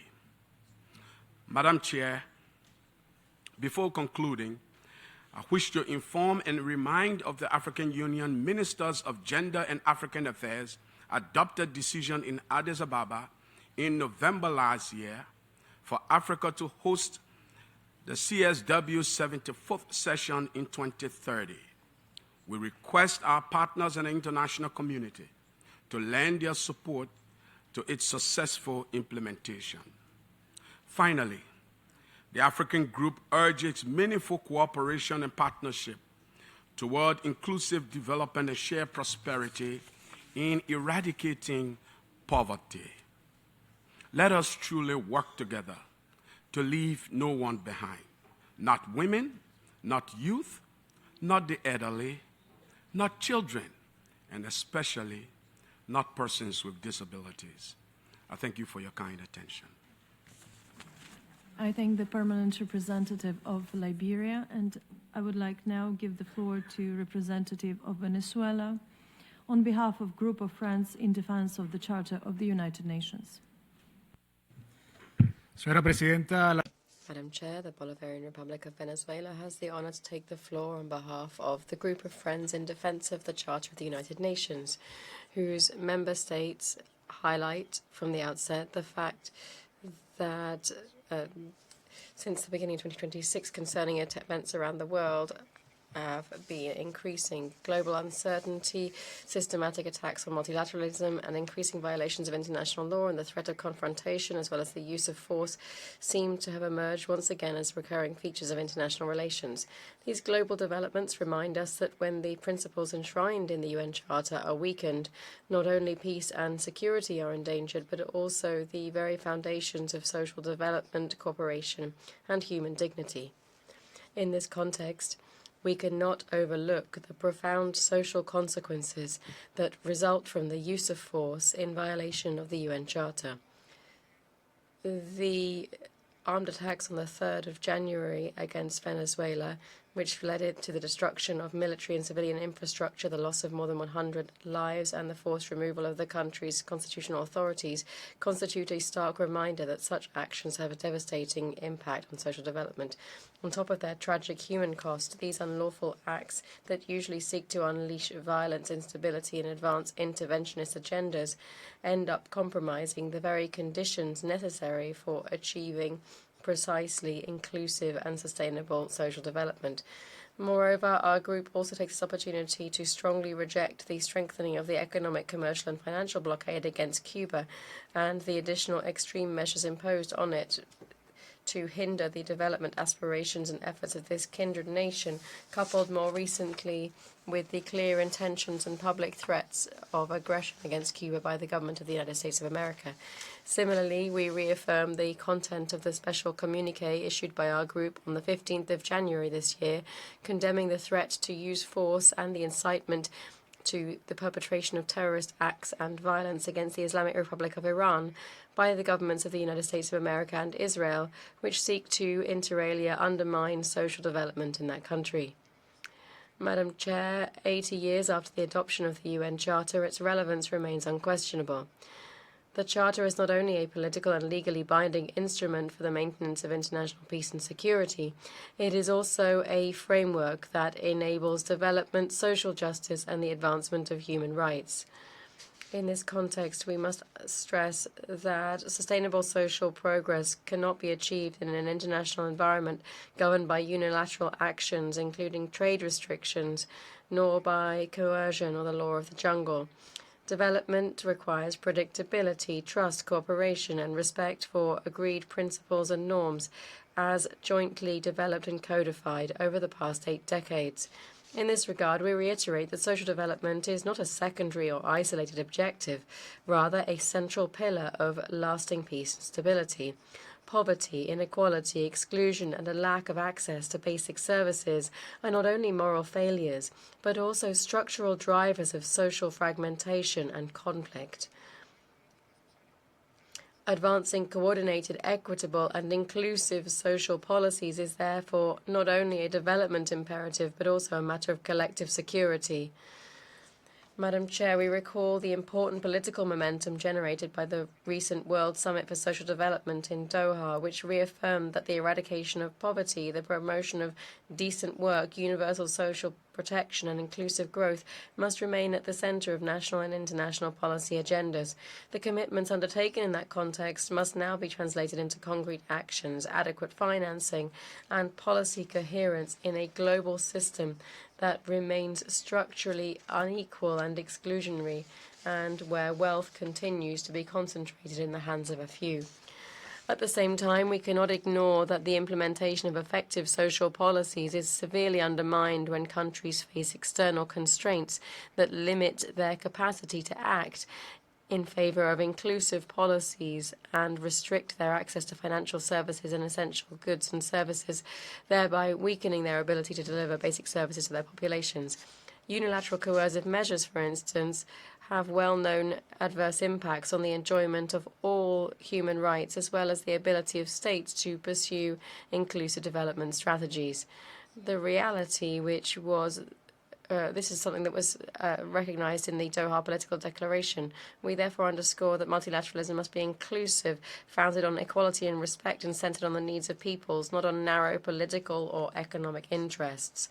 Only through genuine cooperation, policy coordination, and respect for sovereignty and the rights of peoples to self-determination can we address global challenges. This all only serves to reaffirm the need to, once and for all, eliminate unilateral coercive measures. Madam Chair, we also take this opportunity to reaffirm the need for a renewed international order that is based on social justice and the realization of the right to development.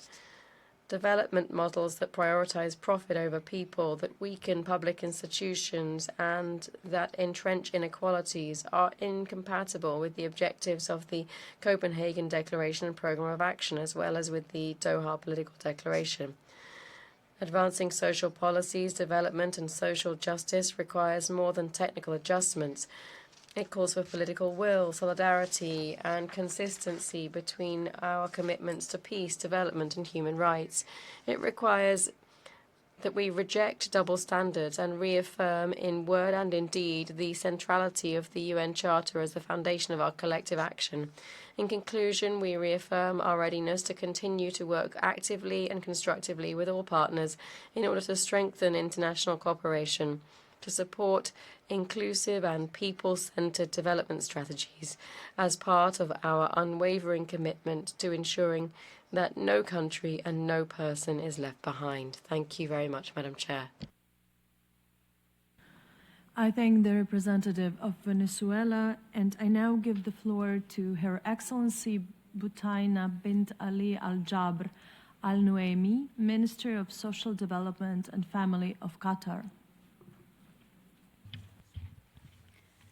السيدة الرئيسة، نهنئ رئيسة اللجنة وأعضاء المكتب على Madam Chair, we congratulate the President of the Commission and members of the Bureau for their election to the helm of this session.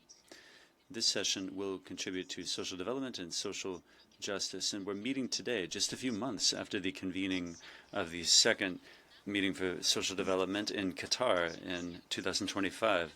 That event was a landmark international event for social development in the outgoing year. Qatar consolidated its work as a place for dialogue and cooperation. We had the honor to host that historic summit marked by the presence and participation of heads of states and other stakeholders. We welcome the successful dynamism of the summit and the positive impact. There were fruitful discussions showing strong political will and a clear commitment for a world that is more just, inclusive, and sustainable, and a commitment to promote social development and social justice, eradicate poverty, create decent jobs, and ensure social inclusion while accelerating the delivery of the 2030 Agenda. The political declaration of Doha is an essential roadmap in order to move forward on the basis of ambitious steps adopted by consensus. We emphasize the fact that the implementation of the political declaration of Doha and the translation of all of the ambitious undertakings into concrete action that will show our collective commitment as the international community in this area. Thanks to the clearly defined guidance of Qatar, we are continuing to achieve remarkable achievements in terms of meeting our aspirations for development. We've made significant strides in all of the pillars of our national vision. This includes social development, and the family remains the cornerstone of our social policy to ensure the improvement of our society. 2025 saw the launching of our national strategy, a strategy of our ministry, and the theme of that was helping achieve empowerment. It is a global framework for programs and policies that support families, empower women, and boost the participation of persons with disabilities and older persons as well. In this regard, we've modified our law on civilian human resources.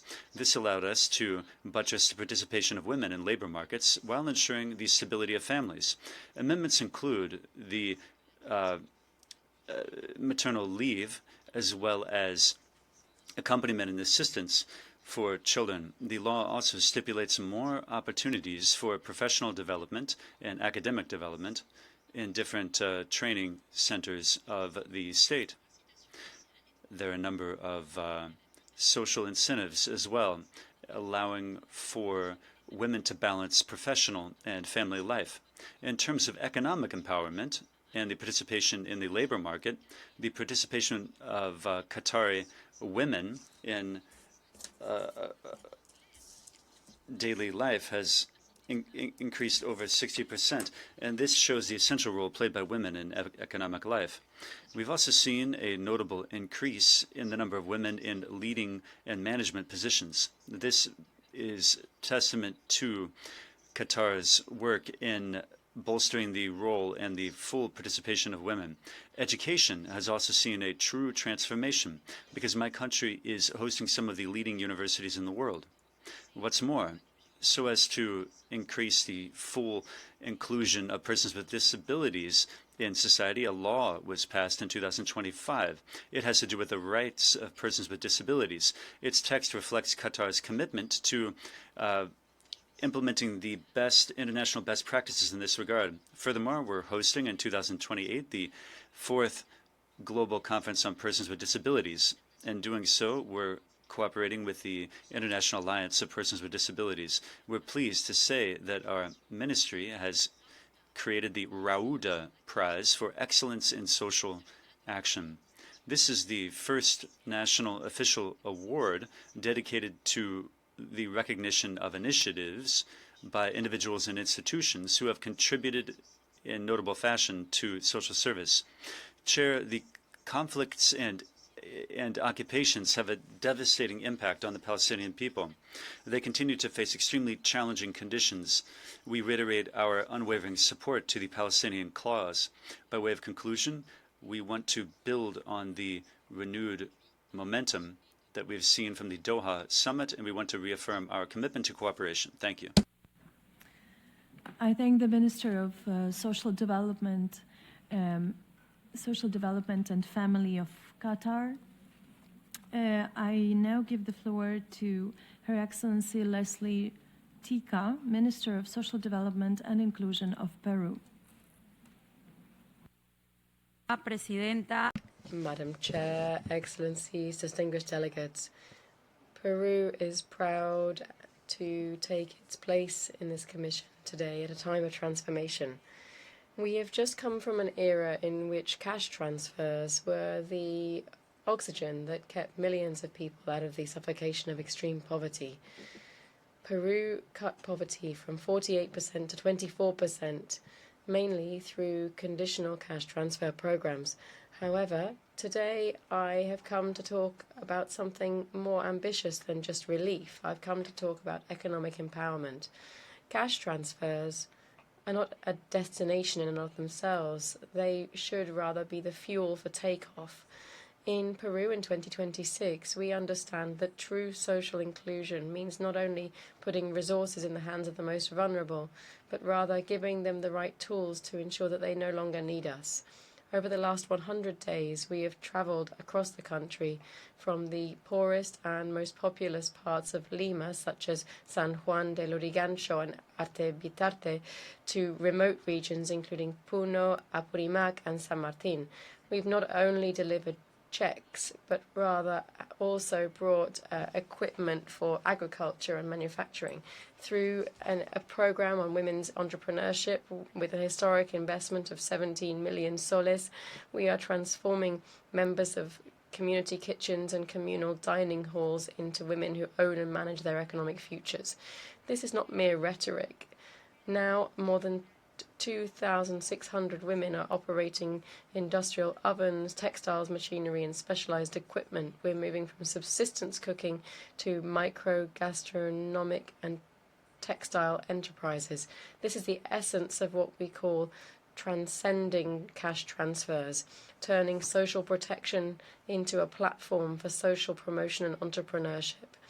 In this fiscal year, the budget of the Ministry of Development and Social Inclusion amounts to 7.5 billion soles. But this isn't what matters. Rather, it is our approach that matters. 96% of these resources are allocated to social programs. Success is measured by the number of beneficiaries being lifted out of poverty, not the number entering the registry. Through our intervention, My Economic Independence, we provide users with the necessary tools to strengthen their skills through training and certification in employability, business management, entrepreneurship, and financial services. In regions such as Huánuco and Puno, we are investing in basic infrastructure and technical capacities so that productive projects can benefit more households, promoting development and productivity. We have earmarked 75 million soles to ensure that regional governments can meet their goals in safe water and early childhood development, because a child without anemia today is tomorrow's entrepreneur. This year, by consensus, Peru approved its first public policy on early childhood development. Colleagues, the world is experiencing fatigue with welfare-based policies. Transnational crime and social inequality are, in addition, being fed on the lack of economic opportunity. Peru proposes before this forum that the 2030 Sustainable Development Agenda place economic autonomy through entrepreneurship at its heart. We invite you to look at the Peruvian model, a governance-based approach committed to transparency that decentralizes the budget towards the poorest and more remote districts of the country, and that understands that the state must be the first risk investor on behalf of its poorest citizens. At the end of our administration, and under the instructions of the President of the Republic, we don't seek to be remembered for how many cash bonuses we've handed out, but rather on how many Peruvian families moved beyond transfers and pursued their progress. That's true dignity. That's the path towards equitable, sustainable development for Peru and for the international society that we all wish to achieve. Thank you very much. I thank the Minister of Social Development and Inclusion of Peru, and I now give the floor to Her Excellency Corinna Schumann, Federal Minister for Labor, Social Affairs, Health, Care and Consumer Protection of Austria. Thank you, Madam Chair, Excellencies, ladies and gentlemen. It is a great honor and pleasure to address you on behalf of Austria today. Austria fully aligns itself with the statement delivered by the representatives of Cyprus on behalf of the European Union. In light of the current circumstances, we are more committed than ever to the Agenda 2030 for Sustainable Development and its core principle of leaving no one behind. The Doha Political Declaration has our full support. Fighting poverty in its multiple dimensions remains one of the biggest global challenges. Poverty hinders people to live in dignity and fully participate in society. In Austria, we primarily focus on supporting groups that are vulnerable, such as children, single parents, long-term unemployed persons, and older persons. Like many other states, we have become more aware of the problems with loneliness. not only for older persons, but also for younger ones and those with chronic illness or limited financial resources.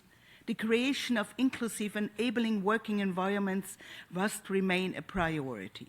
The inclusion of disadvantaged groups like women, older persons, young persons, or persons with disabilities into the labor market is a key policy area for us.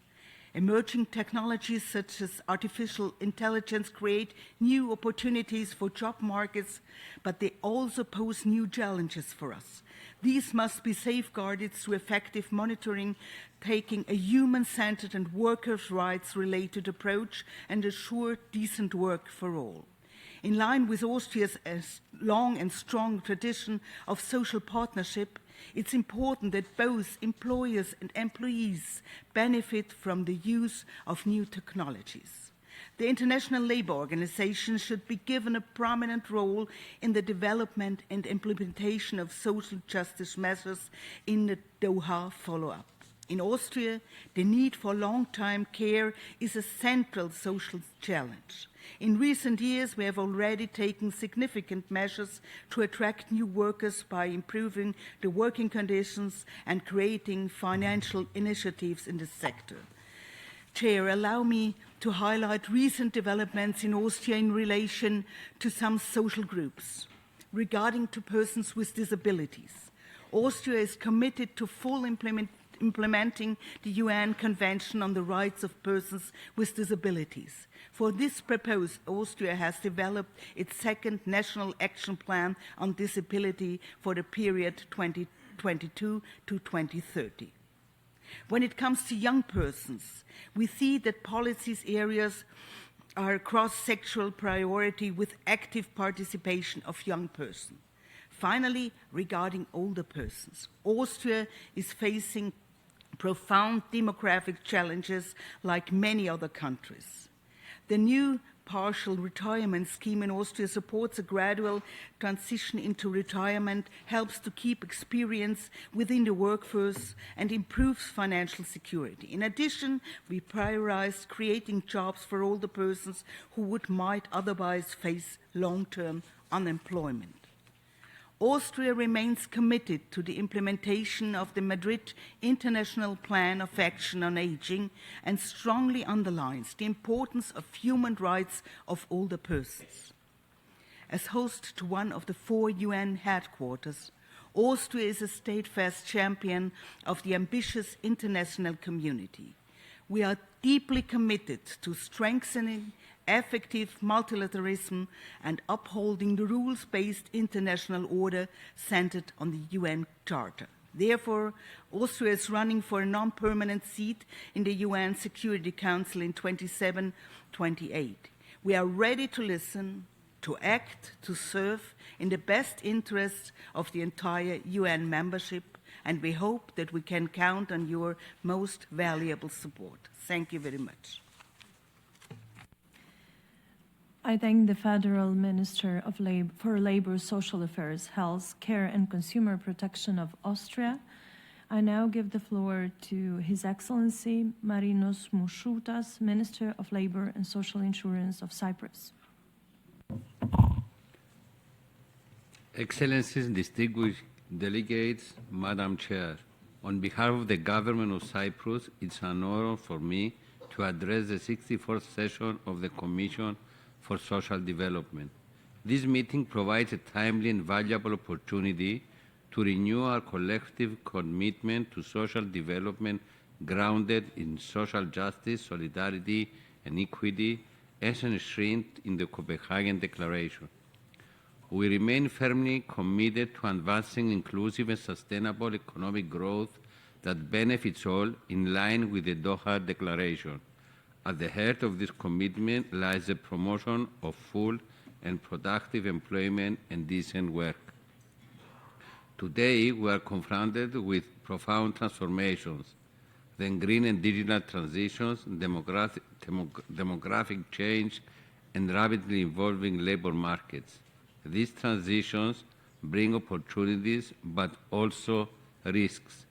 Ensuring fair employment and adequate protection for all workers is essential if the ongoing transition are to be fair, inclusive, and socially sustainable. These goals cannot be delivered through legislation alone. They require strong living systems of social dialogue. In Cyprus, social dialogue lies at the heart of our employment policies. It's how reforms gain legitimacy, how change is managed responsibly, and how trust is built between government, workers, and employers. Investing in social dialogue, empowering social partners, and promoting shared ownership of policy choices is therefore a prerequisite for durable outcomes and social cohesion. As an active member of the ILO Global Coalition for Social Justice, Cyprus attaches great importance to his partnership as a platform for coordinated action at global, regional, and national level. Our engagement is closely linked to the Cyprus presidency of the Council of the European Union in the first half of 2026, during which fair employment for social justice is placed at the very core of our priorities. Allow me to briefly highlight some of our planned initiatives in this context. The issue of fair employment as a cornerstone of social justice will be placed at the heart of the informal meeting of European Union Ministers for Employment and Social Policy to be held next week in Cyprus. The discussion will be based on a comprehensive and substantive background document prepared by the International Labour Organization, providing the policy debate with strong analytical depth and institutional credibility. The decisive contribution of the ILO ensures that our exchange will be firmly anchored in international labour standards, evidence-based analysis, and the fundamental principles of social justice, with a clear objective: to foster a meaningful political exchange that goes beyond identifying challenges and focuses instead on realistic and workable solutions. We want this discussion to help shape a shared understanding of how fair employment can act as a driver of social cohesion, economic resilience, and citizens' trust in our institutions. Beyond this, as a concrete contribution to the Global Coalition for Social Justice, Cyprus has designed a targeted training initiative for policymakers aiming at strengthening understanding of what social justice means in practice and why its integration into policy making is essential. The training material will be presented for the first time to our social partners in April and will subsequently be made available to any interested party as a practical tool for capacity building and knowledge sharing in the field of social justice and fair employment. At national level, Cyprus also places strong emphasis on child well-being. Through the implementation of the Child Guarantee, we are pursuing integrated and coordinated policies to eliminate child poverty and social exclusion. We also recognize the critical importance of accessible, affordable, and high-quality early childhood education and care. In December 2025, we adopted a national strategy and action plan with the vision of ensuring access for all children from birth to 6 years of age without exclusion. Furthermore, our national strategy for active aging is implemented with the involvement of public authorities and civil society, promoting participation, autonomy, and the well-being of senior citizens. Finally, as a party to the UN Convention on the Rights of Persons with Disabilities, Cyprus is advancing inclusive policies for persons with disabilities in close consultation with representative organizations. A major legislative reform is currently underway to upgrade social services and benefits with a strong focus on community-based support, personalized assistance, and measures that enable effective social inclusion. Chair, Madam, let me conclude by underlining that social justice is not an abstract idea. It's about real choices, real policies, and real results for real people. It demands cooperation, trust, and sustained investment. Cyprus, as an elected member of the Human Rights Council for 2025-2027, is fully committed to working with all partners to deliver social development that is fair, inclusive, and resilient. Thank you very much. I thank the Minister of Labour and Social Insurance of Cyprus, and I now give the floor to Her Excellency Camilla Waltersson Grönvall, Minister of Social Services of Sweden.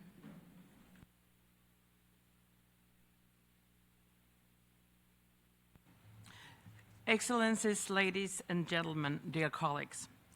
Let me begin by saying how glad I am to be back here in New York at the Commission for Social Development, and how nice it is to see so many familiar faces, many of whom I haven't seen since the World Social Summit in Doha. For a country like Sweden, which has a strong commitment to social development, it is great to be amongst partners and friends, especially given the scale of the challenges. We see a world affected by multiple and interlinked crises. Extreme poverty, conflict, and humanitarian crisis impact billions around the world, and at the same time, we see democratic backsliding and repeated human rights violations. The negative trend on equality and gender equality, and, for example, the rights for LGBTQ persons, calls for increased international cooperation, not less. Chair, for Sweden, social development is rooted in equality and gender equality. We see these as powerful drivers of inclusive and sustainable growth. But as you know, progress towards the sustainable development goals remains slow and uneven. The three core themes of the Copenhagen Declaration that were reaffirmed in the Doha Declaration are deeply interrelated and mutually reinforcing. Addressing them requires coordinated action across all policy areas. As the Secretary General's report makes clear, fragmented decision-making and siloed policies undermine our ability to deliver social justice. Sweden's approach to social development reflects this understanding, and I will mention a few of our main areas. First, we have just recently adopted the most significant social policy reform our country has seen in decades, a new Social Services Act. It emphasizes preventive work and early intervention, aiming to support families and individuals before social issues escalate. By coordinating health, education, labor, and social services at the local level, we are building more coherent and responsive support systems. Second, we are investing in children and the fulfillment of the rights of the child. We are expanding accessible parental support measures and strengthening mental health services for young people, linking social services, schools, and healthcare in an integrated approach. Parental support is a key tool in preventing placements into alternative care. Third, we are working hard to ensure an accessible society for all. A new national action plan on disability policy is under development. This action plan will be an important step in the work to meet the Swedish disability policy goal with the UN Convention on the Rights of Persons with Disability as its starting point. Fourth, Sweden believes that employment is one of the most effective pathways out of poverty. Work provides not only income, but dignity, empowerment, and a sense of belonging. Chair, beyond national efforts, Sweden remains a strong advocate for social development globally. And let me also highlight our commitment to ending violence against children. This requires coordinated action across child protection, education, health, justice, and social services.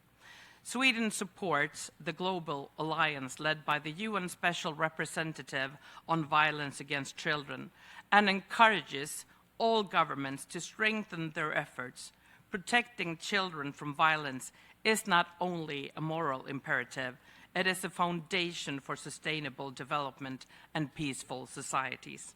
Chair, translating the Doha political declaration into reality requires whole-of-government and whole-of-society approaches with political leadership, adequate financing, and meaningful participation of all stakeholders.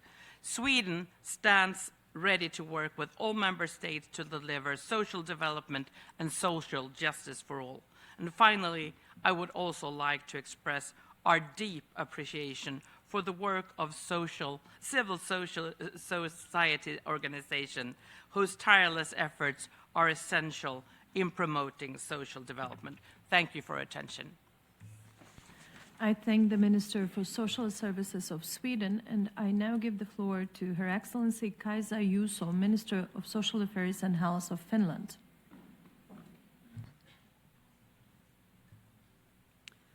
Chair, Excellencies, dear delegates, Finland thanks Qatar for hosting the successful summit in Doha.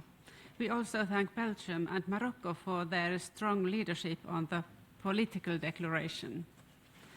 The Doha Declaration upholds our shared commitment to sustainable development, climate action, and future generations. It reminds us that social development is essential for building peaceful and inclusive societies that serve everyone. The ongoing United Nations reform should use the ambitions of the Doha Declaration and keep social development at the center of its work.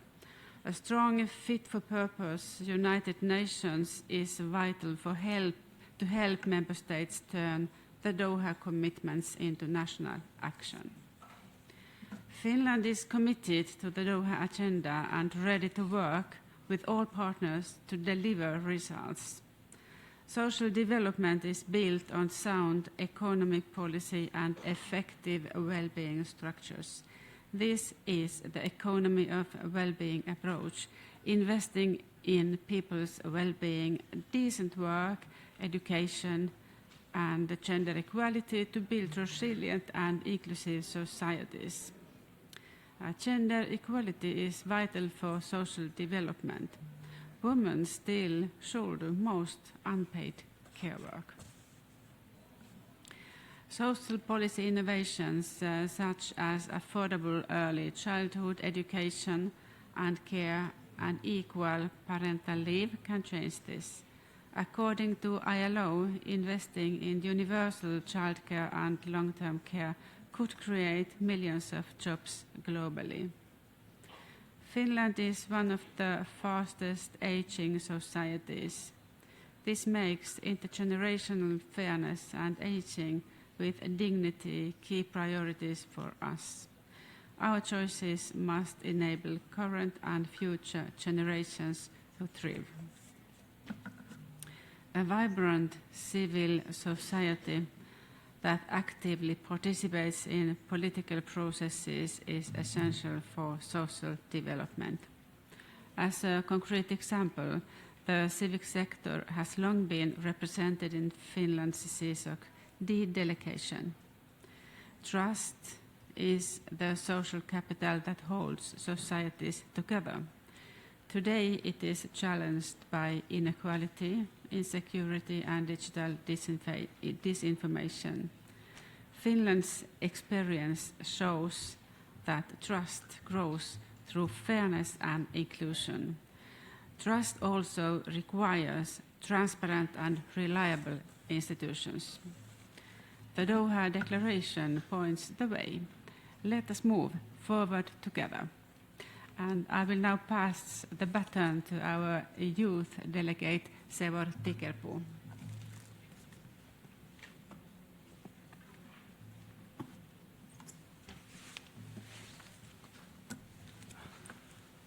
Thank you, Minister. Chair, Excellencies. I speak as Finland's UN Youth Delegate. For young people, resilience is built on safety, hope, and trust. Trust that education, work, and effort lead to a dignified and meaningful life. Without this trust, no society is truly resilient. Unfortunately, this is not the case for many young people. Across the world, we see loneliness and mental health challenges growing. Violence affects the lives of too many young people, further eroding their trust in the future. This erosion is a social concern. We must ensure that young people and future generations have real opportunities to build meaningful lives, families, and communities. This can only happen when there is a future to believe in. Thank you. I thank the Minister of Social Affairs and Health of Finland and Youth Delegate of Finland, and I now give the floor to His Excellency Edgar Moyo, Minister of Public Service, Labour and Social Welfare of Zimbabwe.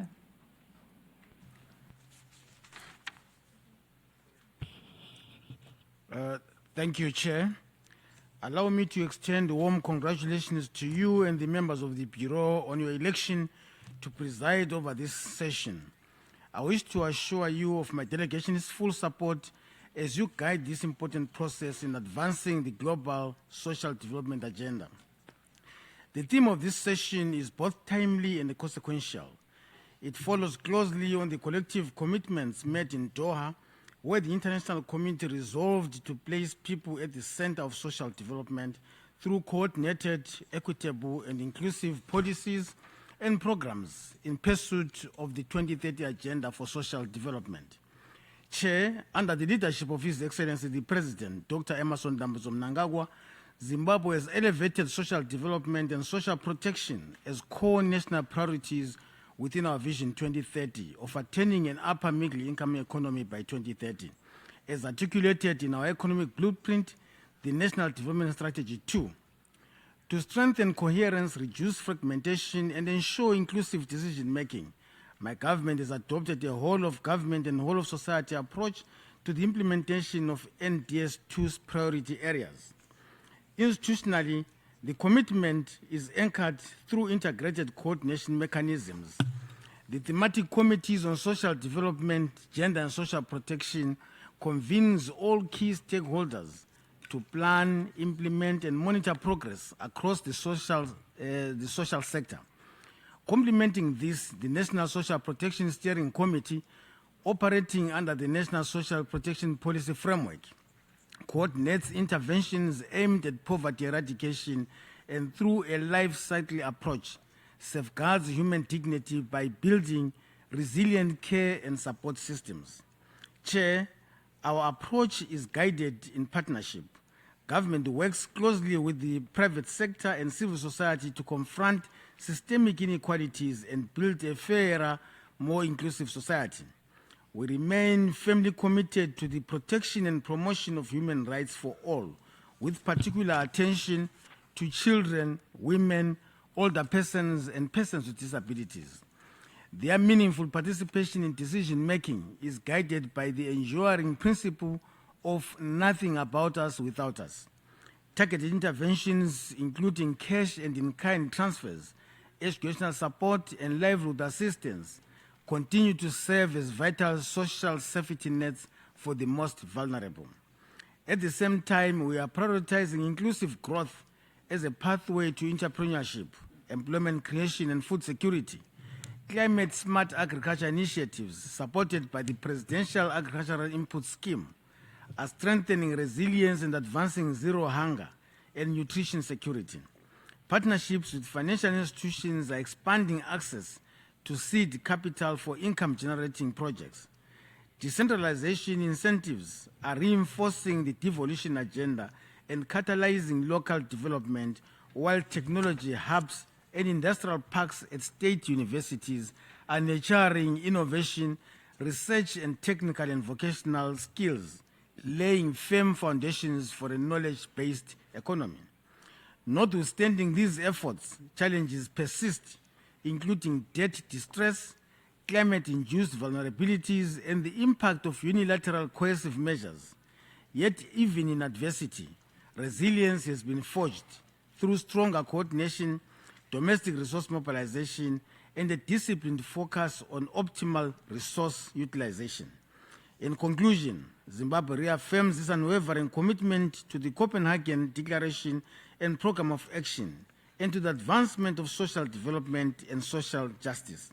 Effective social protection systems supported by coherent sector-focused policies and programs are reducing poverty and vulnerability, redressing inequality, and promoting inclusive growth and human capital development. I thank you. I thank the Minister of Public Service, Labor and Social Welfare of Zimbabwe, and I now give the floor to Her Excellency Clara Marques Mendes, Deputy Minister for Social Action and for Inclusion of Portugal.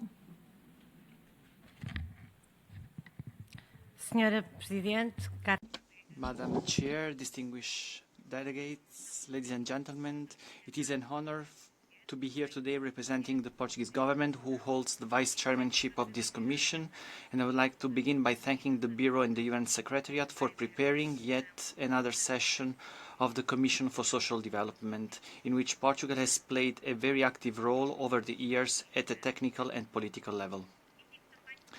I would also indicate that Portugal aligns with the statement delivered by Cyprus on behalf of the European Union.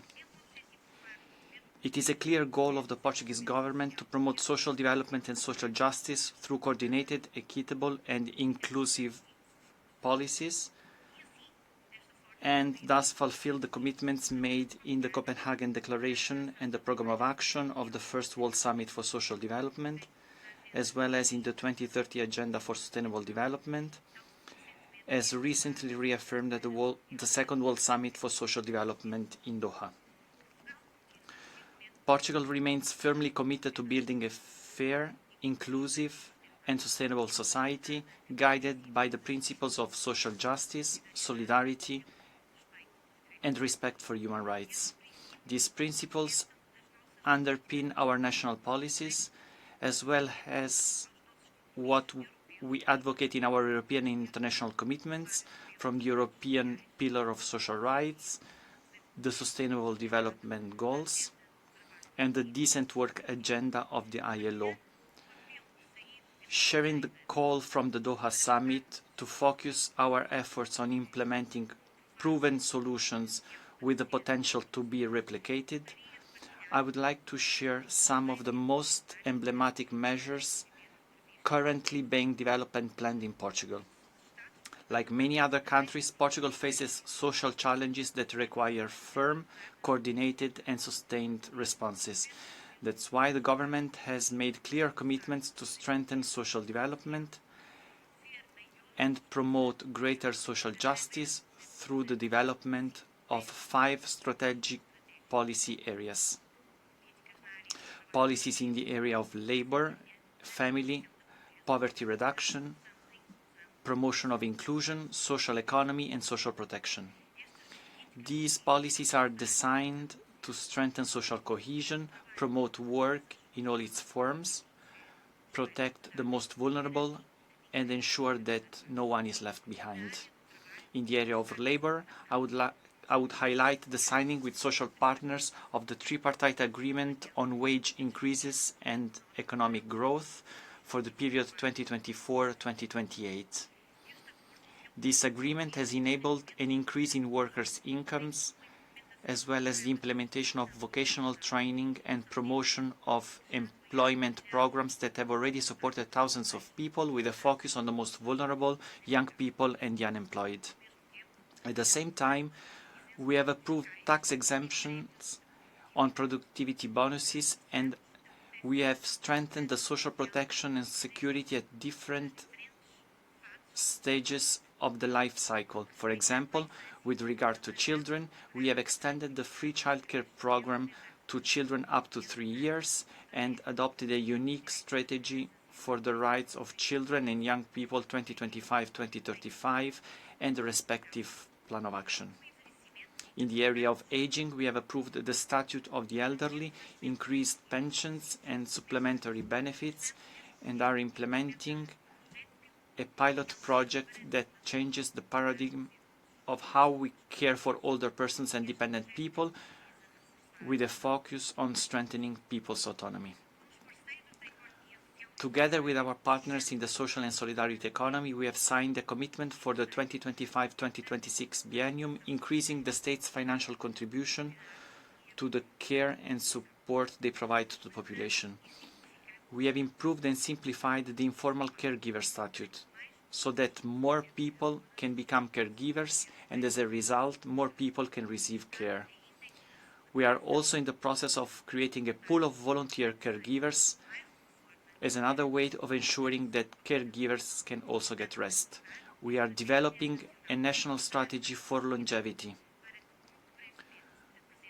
which we'll be able to present very soon, and that will include a set of measures aimed at all stages of people's lives and promoting healthy aging with quality and well-being. In the area of disability, last week we approved the new strategy for the rights of persons with disabilities for 2026-2030. Our goal is to strengthen social responses for empowerment, namely by expanding the number of responses and increasing state co-funding.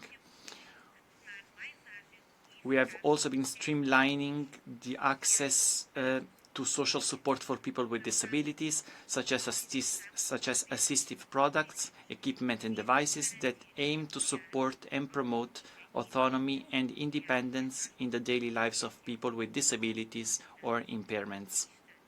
With a view to combat homelessness, we have reviewed the measures in place and approved a national strategy for the integration of homeless people.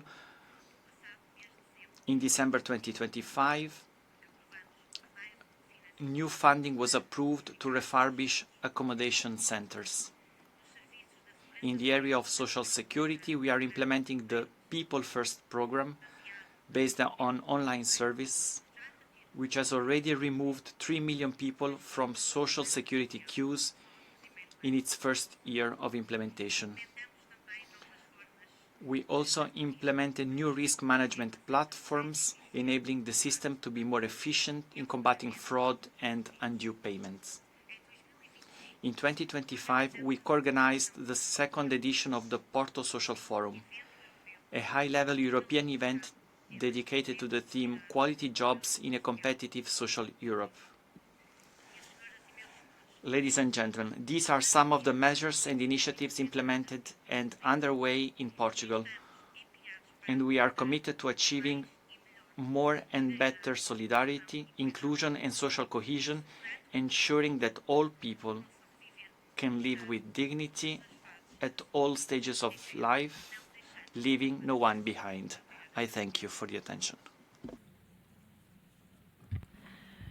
I thank the Deputy Minister for Social Action and for Inclusion of Portugal, and I now give the floor to His Excellency Adil Çalışkan, Deputy Minister of Family and Social Services of Turkey.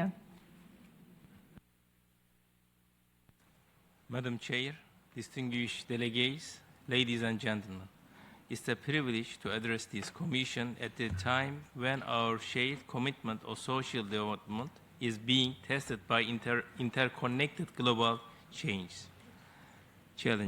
The Second World Summit for Social Development offered a key opportunity to renew our commitment to social development for all. Poverty reduction, decent work, and social inclusion have long been central to Turkey's social policies. We believe that fragmented responses are not enough, and coordinated and integrated social policies are needed. No country can face these challenges alone. Therefore, we strongly supported effective international cooperation. Distinguished delegates, persons with disabilities, older persons, women and children still face barriers to equal access and opportunity. Unless these barriers are removed, social development for all cannot be achieved. Turkey follows a life cycle and rights-based approach, placing social protection at the center of the policy. As the Minister of family and social service, we implement sustainable policies that address all dimensions of social life. We see the family as the foundation of society and social protection. In line with this vision, our President, His Excellency Recep Tayyip Erdogan, declared 2025 as the Family Year, underscoring the central role of the family in social development. In this context, last year we hosted the International Family Forum, which brought together high-level representatives from different regions and resulted in a widely supported minister's declaration on strengthening families. Building on the momentum, the coming decade has been declared as the decade of family and population, reflecting our long-term commitment to family-centered policies. Sustainable social security depends on the health population structure.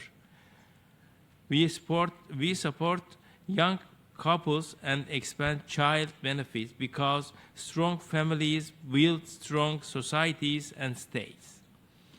As the state of our minister, Her Excellency Mahinir Özdemir Göktaş, strengthening families is not only a national duty, but also shared global responsibilities. We have built a social protection system based on the social service and assistance support by a digital system that enable coordination.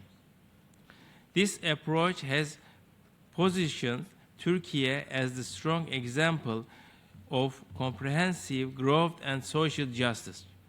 Over the past two decades, we have expanded social protection mechanisms and humanitarian access both domestically and internationally. As famine affects Gaza and Sudan, international solidarity is more vital than ever. We continue to fight hunger and poverty with our valuable stakeholders. We must reach the virtues behind the first. Distinguished delegates, women's empowerment is a core pillar of the social justice. Our priorities include women employment, care, services, and unpaid care work. We work with public institutions, civil society, and volunteers with zero tolerance for violence. Turkey remains committed to placing social development at the heart of its national agenda. We stand ready to share our experience and work together of dignity, opportunity, and justice for all. Thank you. I thank the Deputy Minister of Family and Social Services of Turkey, and I now give the floor to Her Excellency Savitri Thakur, Minister of State for Women and Child Development of India.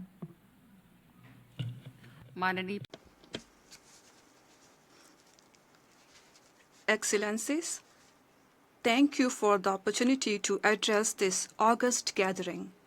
The priority theme of this session resonates deeply with India's national development vision and our commitments under 2030 Agenda. For India, social development and social justice is a matter of right guaranteed through constitutional mandate and provisions. India's vision of Viksit Bharat 2047, a developed India by 2047, is anchored in the philosophy of Sabka Saath, Sabka Vikas, a whole of government and whole of society approach that leaves no one behind. We are pursuing a saturation approach to ensure essential services reach every citizen through participatory, coordinated, and sustainable action. Social development in India is driven by strong coordination across ministries, state, local government, and communities. This convergence has enabled the expansion of social protection, health, nutrition, education, and livelihood security for millions. Women and the marginalized communities are central to India's social development agenda. Girls' participation in education is now nearly at par with boys across levels, supported by institutional strengthening and scholarship schemes. The Swachh Vidyalaya mission ensured water, sanitation, and hygiene facilities in all schools. As a result of government-led initiatives, approx 43% of students enrolled in STEM disciplines today are our daughters.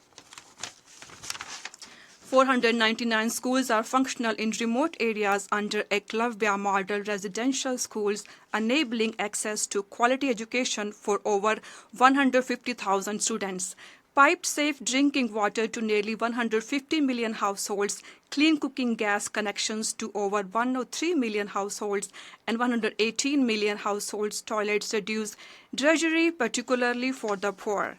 Financial inclusion has been transformative with over 550 million zero-balance bank accounts, including 287 million in the name of women and nearly 67% of the accounts in rural and semi-urban areas. Women are now also major beneficiaries of credit schemes, 70% under Mudra, 84% under Stand Up India, and over 45% under PM Swanidhi. Stand Up India mandates every bank branch to extend credit to at least one woman and one person belonging to scheduled caste or scheduled tribe community. Strong protection systems for women through a network of 865 one-stop centers, Women Helpline 181, and Emergency Response 112 alongside child protection services including Child Helpline 1098 and a network of child protection institutions. India provides direct cash incentives to pregnant women and lactating mothers to improve nutrition, compensate wage loss, and promote institutional deliveries. Over 100 million children under 6 years, pregnant women and lactating mothers receive free health, nutrition, essential vaccination, and early childhood development services. Tailored insurance and pension schemes support the poor, elderly, women, persons with disabilities, and unorganized workers. Targeted schemes for persons with disabilities and those belonging to a transgender community empower those on the margins of society. India's approach targets synergizing efforts to all stakeholders through coordination and convergence enabled by digital public infrastructure, direct benefit transfer, and large-scale citizen engagement. This ensures transparency and efficiency in public service delivery and strengthening public trust.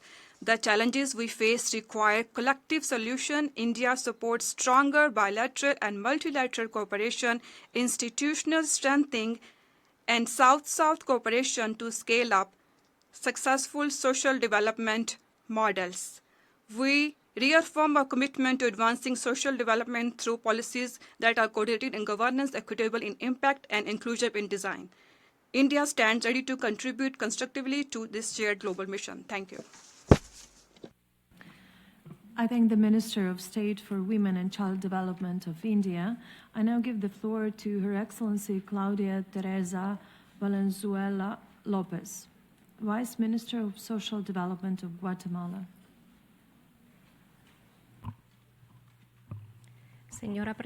Madam Chair, distinguished delegates, it is my honor to address this commission on behalf of the Government of the Republic of Guatemala to build on the commitment made by my country to social justice, sustainable development, and to building a more equitable and inclusive society. We recognize that eradicating poverty, ensuring social inclusion, and protecting the most vulnerable remain structural challenges that call for comprehensive, sustained, and coordinated responses. In this context, the state of Guatemala is implementing person-centered development policies focusing on reducing historic gaps, strengthening social cohesion, and guaranteeing that no one is left behind. This in accordance with the 2030 Agenda for Sustainable Development and the National Development Plan, CATUN 2032. The Ministry of Social Development, which oversees social policies in our country, has taken charge of transforming public administration, moving towards modern, transparent, results-oriented instruments. At the heart of this transformation is our building and implementing the Social Homes Registry. This is a database tool that is interoperable and disaggregated by area. It allows us to more accurately pinpoint homes in situations of poverty and vulnerability. This register is a structural change in how we design and implement social policies. It not only ensures that we are better able to focus our social programs, but also better coordinate them between agencies, reducing inequalities in terms of access to service and contributing to more efficiently and transparently earmarking public expenditure. That is why, following up on the commitments that we made in the Doha Political Declaration, we are enhancing social protection through a comprehensive, multidimensional approach that prioritizes cutting poverty and extreme poverty. We're doing this through a registry of possible beneficiaries, increasing the availability of social programs, and rolling out an interagency hand-to-hand initiative aimed to increase rural living standards and guarantee food security. All of this aims to transform social assistance, in which public investment in health, education, and basic services is the main driver for human development of the most vulnerable homes around the country. In breaking down the structural nature of poverty, working comprehensively house to house, hand to hand, what we're trying to do is convert dignity into public policies. In terms of food and nutritional security, my country has prioritized social investment to bring down chronic infant malnutrition, since this poses one of the main obstacles to human development and is a determinant of poverty, particularly in the historically left behind areas. Further, Guatemala is working to build a more fair, supportive society through interagency coordination with government bodies, establishing a strategic care board. This has been a setup to design, analyze, and forge public policies that recognize care as a fundamental human right. While still in its infancy, we believe that this initiative will not only chart a path for the national policy for care in the country, but will also be a pillar of it. We reiterate our commitment to continue to make consistent progress for the well-being of the Guatemalan population, particularly for those in situations of the greatest vulnerability. With this in mind, we believe it's important to continue to work in coordination with the UN and with member states, convinced that social development is an effort that calls for continued work, cooperation, and collective responsibility. We trust that this multilateral forum will remain a key platform for dialogue, mutual learning, and for forging shared solutions to the challenges of social development. Thank you. I thank the Vice Minister of Social Development of Guatemala, and I now give the floor to His Excellency Sebastian Hajewski, Under Secretary of State at the Ministry of Family, Labor and Social Policy of Poland. Madam Chair, Excellencies, ladies and gentlemen, Poland agrees with the statement presented by Cyprus on behalf of the European Union. The report of the Secretary General reminds us that progress in social justice requires moving away from fragmented decision-making and towards the integration of economic, social or digital policies. The coordination of different policies is the only effective way to face the challenges of our times, like, for instance, aging societies, and to address our commitments expressed in Doha Declaration that Poland strongly supports. Madam Chair, let me present a few examples from Polish experience that show how coordination works in the area of social development. Poland is undergoing the profound demographic shift. The fertility rate decreases. At the same time, unemployment rate is very low and labor shortages appears. This situation needed a comprehensive and coordinated answer, linking social, labor market and economic policies. Simultaneously, we had to support families raising children, try to remove labor shortages and increase economic activity to maintain high economic growth. Good coordination brings solutions. The examples are flagship governmental programs that we lastly introduced in Poland, Active Parent and Active Toddler. The first supports parents of children under the age of 3 through free flexible benefit options tailored to their employment and care situations. Active Parents at Work for working parents, Active in Childcare for those using formal childcare, and Active at Home for parents caring for their children at home. Thanks to this program, we have supported young parents to combine their professional and parental duties, stimulating also affordability of childcare institutions for children under the age of 3. This result is reinforced by the program Active Toddler that provides creating and maintenance new childcare institutions, especially in small towns and villages where they haven't been accessible so far. These programs are not the only ones. For Poland, a comprehensive system of parent support is a key priority. The aim of these programs is not only to ensure social security, but also to create conditions that support parents' participation in the labor market. Supporting economy and labor market by supporting your young parents, this shows how effective can be coordination of different goals and policies. Polish society is aging, and at the same time our economy is growing. That's the reason we want to use the potential of older people, especially at our labor market. Silver transition can be a chance, but it needs the dedicated and coordinated policies linking social and economic approaches. That's the reason in Poland we decided to encourage older people to economic activity. We introduced the possibility of full combining a pension with paid employment without the risk of reduction or suspension of pension, the possibility to increase a pension due to economic activity upon reaching retirement age, and the special tax exemptions for those who continue working instead of retirement. Due to these measures, activity of older people on labor market increases from year to year. Coordination means also institutions and procedures. The Secretary General's report stresses that so-called social lens must be applied across all areas of policy making, not only within social affairs ministries. It is a challenge for every government. Poland addresses this issue by adopting horizontal thinking. One of our ideas was to do ministers without ministries for senior policy, for equality, or governmental plenipotentiaries like plenipotentiary for persons with disabilities.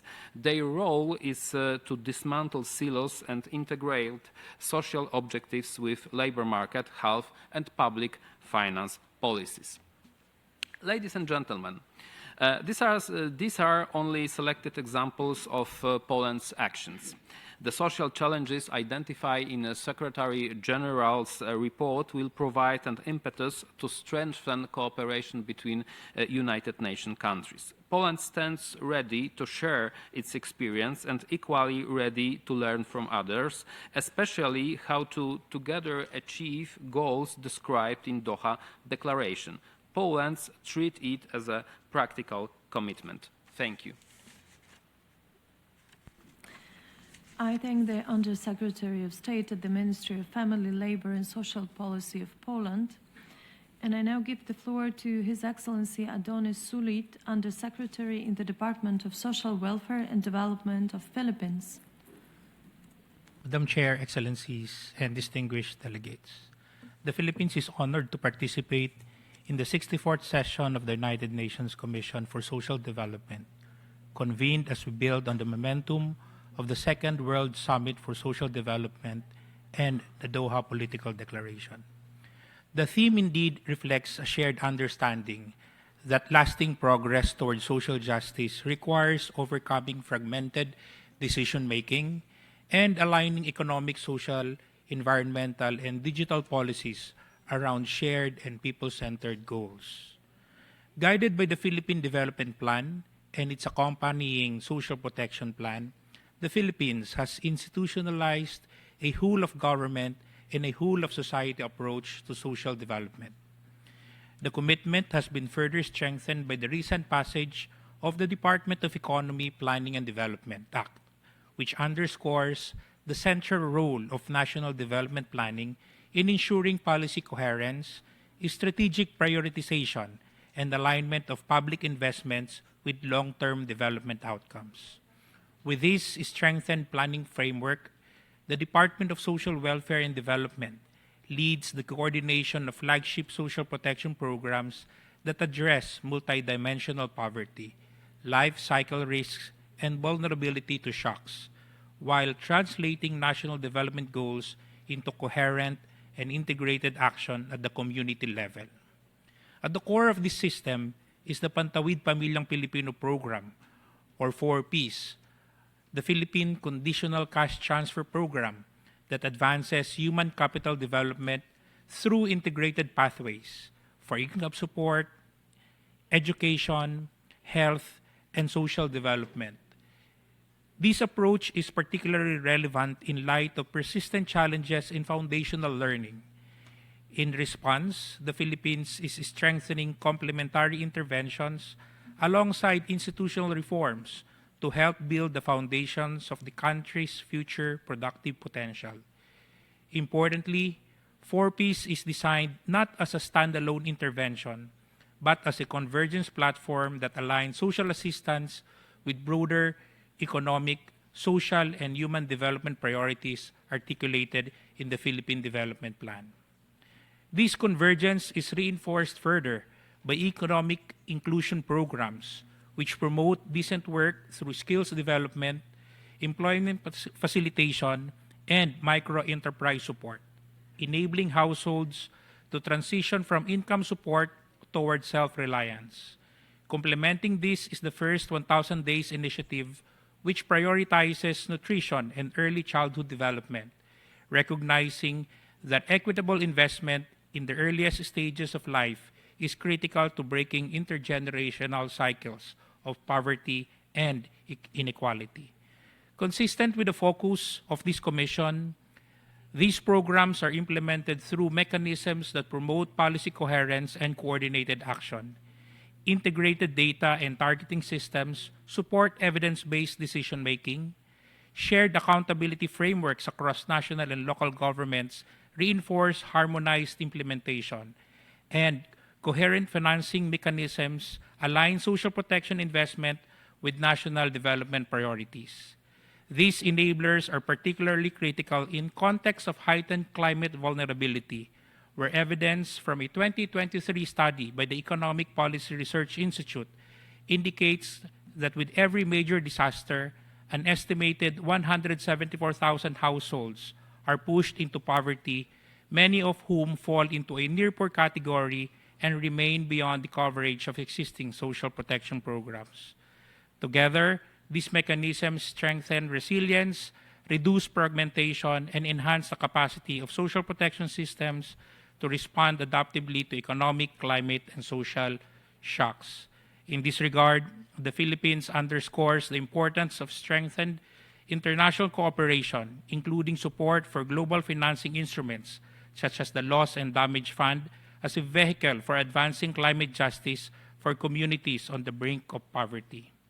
Excellencies, the Philippines' experience affirms that strong national development planning, coupled with coordinated and inclusive implementation, is essential to advancing social development and social justice. The Philippines stands ready to continue working with member states, the United Nations system, and development partners in advancing these shared aspirations, mindful that the costs of climate inaction are substantial and rising. National estimates indicate that by 2030, climate inaction could amount to losses of approximately 645 billion pesos annually, equivalent to around 11 to 12 billion US dollars, underscoring the urgency of collective action and sustained international cooperation. Thank you. I thank the Undersecretary in the Department of Social Welfare and Development of Philippines. I now give the floor to His Excellency Hidayat Abdullayev, Deputy Minister of Labor and Social Protection of Population of Azerbaijan. Honorable Chair, distinguished delegates, ladies and gentlemen, it's a privilege to participate in the discussions on behalf of the Republic of Azerbaijan and to share our perspective on advancing social development and strengthening social justice and solidarity. In today's complex global environment, social development and social justice cannot be achieved through isolated or fragmented initiatives. They require coordinated, equitable, and inclusive policies that place people at the center of development to ensure equal opportunities for all. This understanding was reaffirmed at the Second World Summit for Social Development held in Doha in November last year. The adoption of the Doha Political Declaration renews the global commitment to the core pillars of social development: poverty eradication, decent work, and social inclusion. These global priorities strongly resonate with Azerbaijan's national development agenda. Our country attached great importance to social development and social justice as fundamental pillars of sustainable development, social cohesion, and long-term stability. In recent years, Azerbaijan has implemented comprehensive reforms in the field of labor, employment, social protection, and social services. Major aim of this reform is to reduce inequalities, expand access to decent work, and ensure effective and targeted social protection for vulnerable groups. 5 major social reform packages have been executed, supported by an initial 8 billion manats allocated from the state budget. Approximately 40% of the population has benefited from these reforms. As a result, the minimum wage has increased by 3.1 times the average monthly salary, by 2 times the minimum pension, by 2.9 times, and average pension by 2.6 times, while social benefits and allowances have increased 5-fold. The targeted state social assistance system for low-income families has also been significantly strengthened. Since 2019, the eligibility threshold has increased more than 2 times, and since 2023 has been aligned with the substance minimum. By 2025, this threshold is 9.5 times higher than its level in 2016. Between 2018 and 2025, several new types of social payments were introduced, further expanding the inclusiveness of the national social protection system. The most recent increase in pensions and social benefits enacted under the President Decree of 12 June 2025 once again demonstrated the sustainability of Azerbaijan's social protection framework. A key instrument supporting social justice and equal opportunities is the state program of the development of social services in the Republic of Azerbaijan for 2023 and 2026. Guided by the United Nations Sustainable Development Goals and the principle of leaving no one behind, this program focuses on modernizing social services, improving the quality and accessibility, and strengthening human dignity and independence. Social services in Azerbaijan are delivered in mobile residential and semi-residential forms to people of all age groups and to individuals and families requiring special care. Over the past 5 years, a total of 300 services have been provided nationwide to individuals from vulnerable population groups. Inclusivity remains a cornerstone of our social policy. Our reforms promote gender equality, support women's economic participation, encourage youth employment, facilitate the social integration of persons with disabilities, and ensure protection of vulnerable population groups. Digital transformation has been another key pillar of these reforms. The introduction of digital platforms and e-services has enhanced transparency, efficiency, and accessibility. Today, more than 90% of the 150 services provided by the ministry in the fields of labor, employment, and social protection are fully digitalized. In this context, the DOS centers have become a new national brand of Azerbaijan, providing 162 services through a single platform. These one-stop service centers have already served 4.1 million citizens with satisfaction rate of 98.6% and has also attached growing international interest. Ladies and gentlemen, following the restoration of territorial integrity and sovereignty, Azerbaijan has implemented the Great Return Program in the liberated territories. Through active employment measures and comprehensive social support, this program is creating sustainable livelihoods and improving the well-being of returning population. In conclusion, Azerbaijan remains fully committed to advancing coordinated, equitable, and inclusive policies that promote social development, social justice, and human dignity. We will continue to strengthen international cooperation in pursuit of peace, stability, and shared social prosperity. Thank you very much. I thank the Deputy Minister of Labor and Social Protection of Population of Azerbaijan, and I now give the floor to Her Excellency Margaret Sarofim Mina Youssef, Deputy Minister of Social Solidarity of Egypt. السيدة الرئيسة Madam Chairperson, Your Excellencies, distinguished guests, the pathway for development in Egypt is underpinned on a clear philosophy, centered on the person, according to our 2014 Constitution and the 2030 Vision.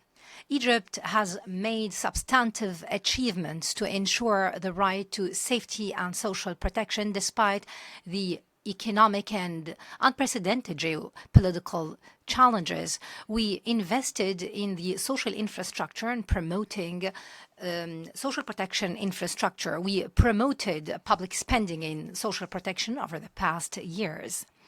In 2026, the new budget focused on providing further social protection and support by 16.8%. The total is 742.6 billion Egyptian pounds, including the Takaful and Karama financial provision of 22.7 million pounds, in addition to financial support for housing, because we believe that social protection in Egypt is a national priority. Egypt has witnessed a centralized transformation through our program Takaful and Karama. This has become enacted into a law in 2025. Over the past 10 years, around 8 million households has benefited from this program. The program today provides support to more than 4.7 million families. The government has launched a strategic financial system in cooperation with more than 34 entities to link protection and support and care with economic empowerment through chances for greater income, supporting SMEs and other income-generating sources. We provided also greater support for the elderly and people with special needs through new laws and activities. We have amended the labor law to protect the rights of laborers through increasing productivity and sustaining job opportunities. We have also launched the latest initiatives by providing a decent life that targets the development of infrastructure in the most poor areas. We have targeted 4,500 villages in 20 of the total governorates of the state. 85% of the total population of Egypt are benefiting from this initiative. It has been registered on a special platform to accelerate the implementation of the SDGs. And it has also been granted an award for the best social initiatives in 2020. We adopt a very ambitious vision in terms of the human capital through the development of early childhood program. Recently, it was crowned by the first national census of the role of kindergartens in Egypt in 2025. It led to a database of more than 48,000 kindergarten all over the country. We have institutionalized this service and provided certificates and permits for all of them to provide high-quality education for newly borns until those who have 5 years old. This in addition to the different other programs, the first 1,000 days, programs for nutrition, early and emergency intervention, supporting social housing, promoting entrepreneurship, family cohesion programs, education for the elderly, and providing care for them. This in addition to so many other programs all throughout the life cycle. Your Excellencies, Egypt is currently working on putting a national framework for social protection as an important empowerment for comprehensive sustainable development. It is based on the rights, needs, centered on people and investment in the human capital. It promotes the resilience to any shocks along the life cycle of people, whether due to climate change or the environment. It is based on flexible programs, data-driven, that links social protection with economic empowerment. It also promotes a comprehensive vision of economic care. We also provide decent work for all, especially women. We promote the investment in all programs aimed at providing care. The second World Summit for Social Development in Doha revived the institutions that provide care in all our countries, in addition to the Copenhagen Declaration. These are the pillars of our common work. It's a strategic opportunity to promote international commitments in response to current challenges. It will also ensure comprehensive social justice for all. To conclude, Egypt strongly believes that social safety cannot be fragmented. Development knows no borders. We recognize the need to have sustainable, stable, equitable societies based on upholding human rights and people's dignity, women's rights, and the equal and equitable participation of all. Thank you. I thank the Deputy Minister of Social Solidarity of Egypt. And we have just heard the last speaker in the general discussion for this morning. The Commission has thus concluded its program of work for this meeting. The general discussion will resume tomorrow, 3rd February at 3 p.m. I take this opportunity to remind delegations that the deadline for inscription on the list of speakers for the general discussion is tomorrow at 6 p.m. The Commission will reconvene at 3 p.m. today to hold a high-level panel discussion on the priority theme. I thank all for the participation. The meeting is adjourned. Thank you, Chair. That's good.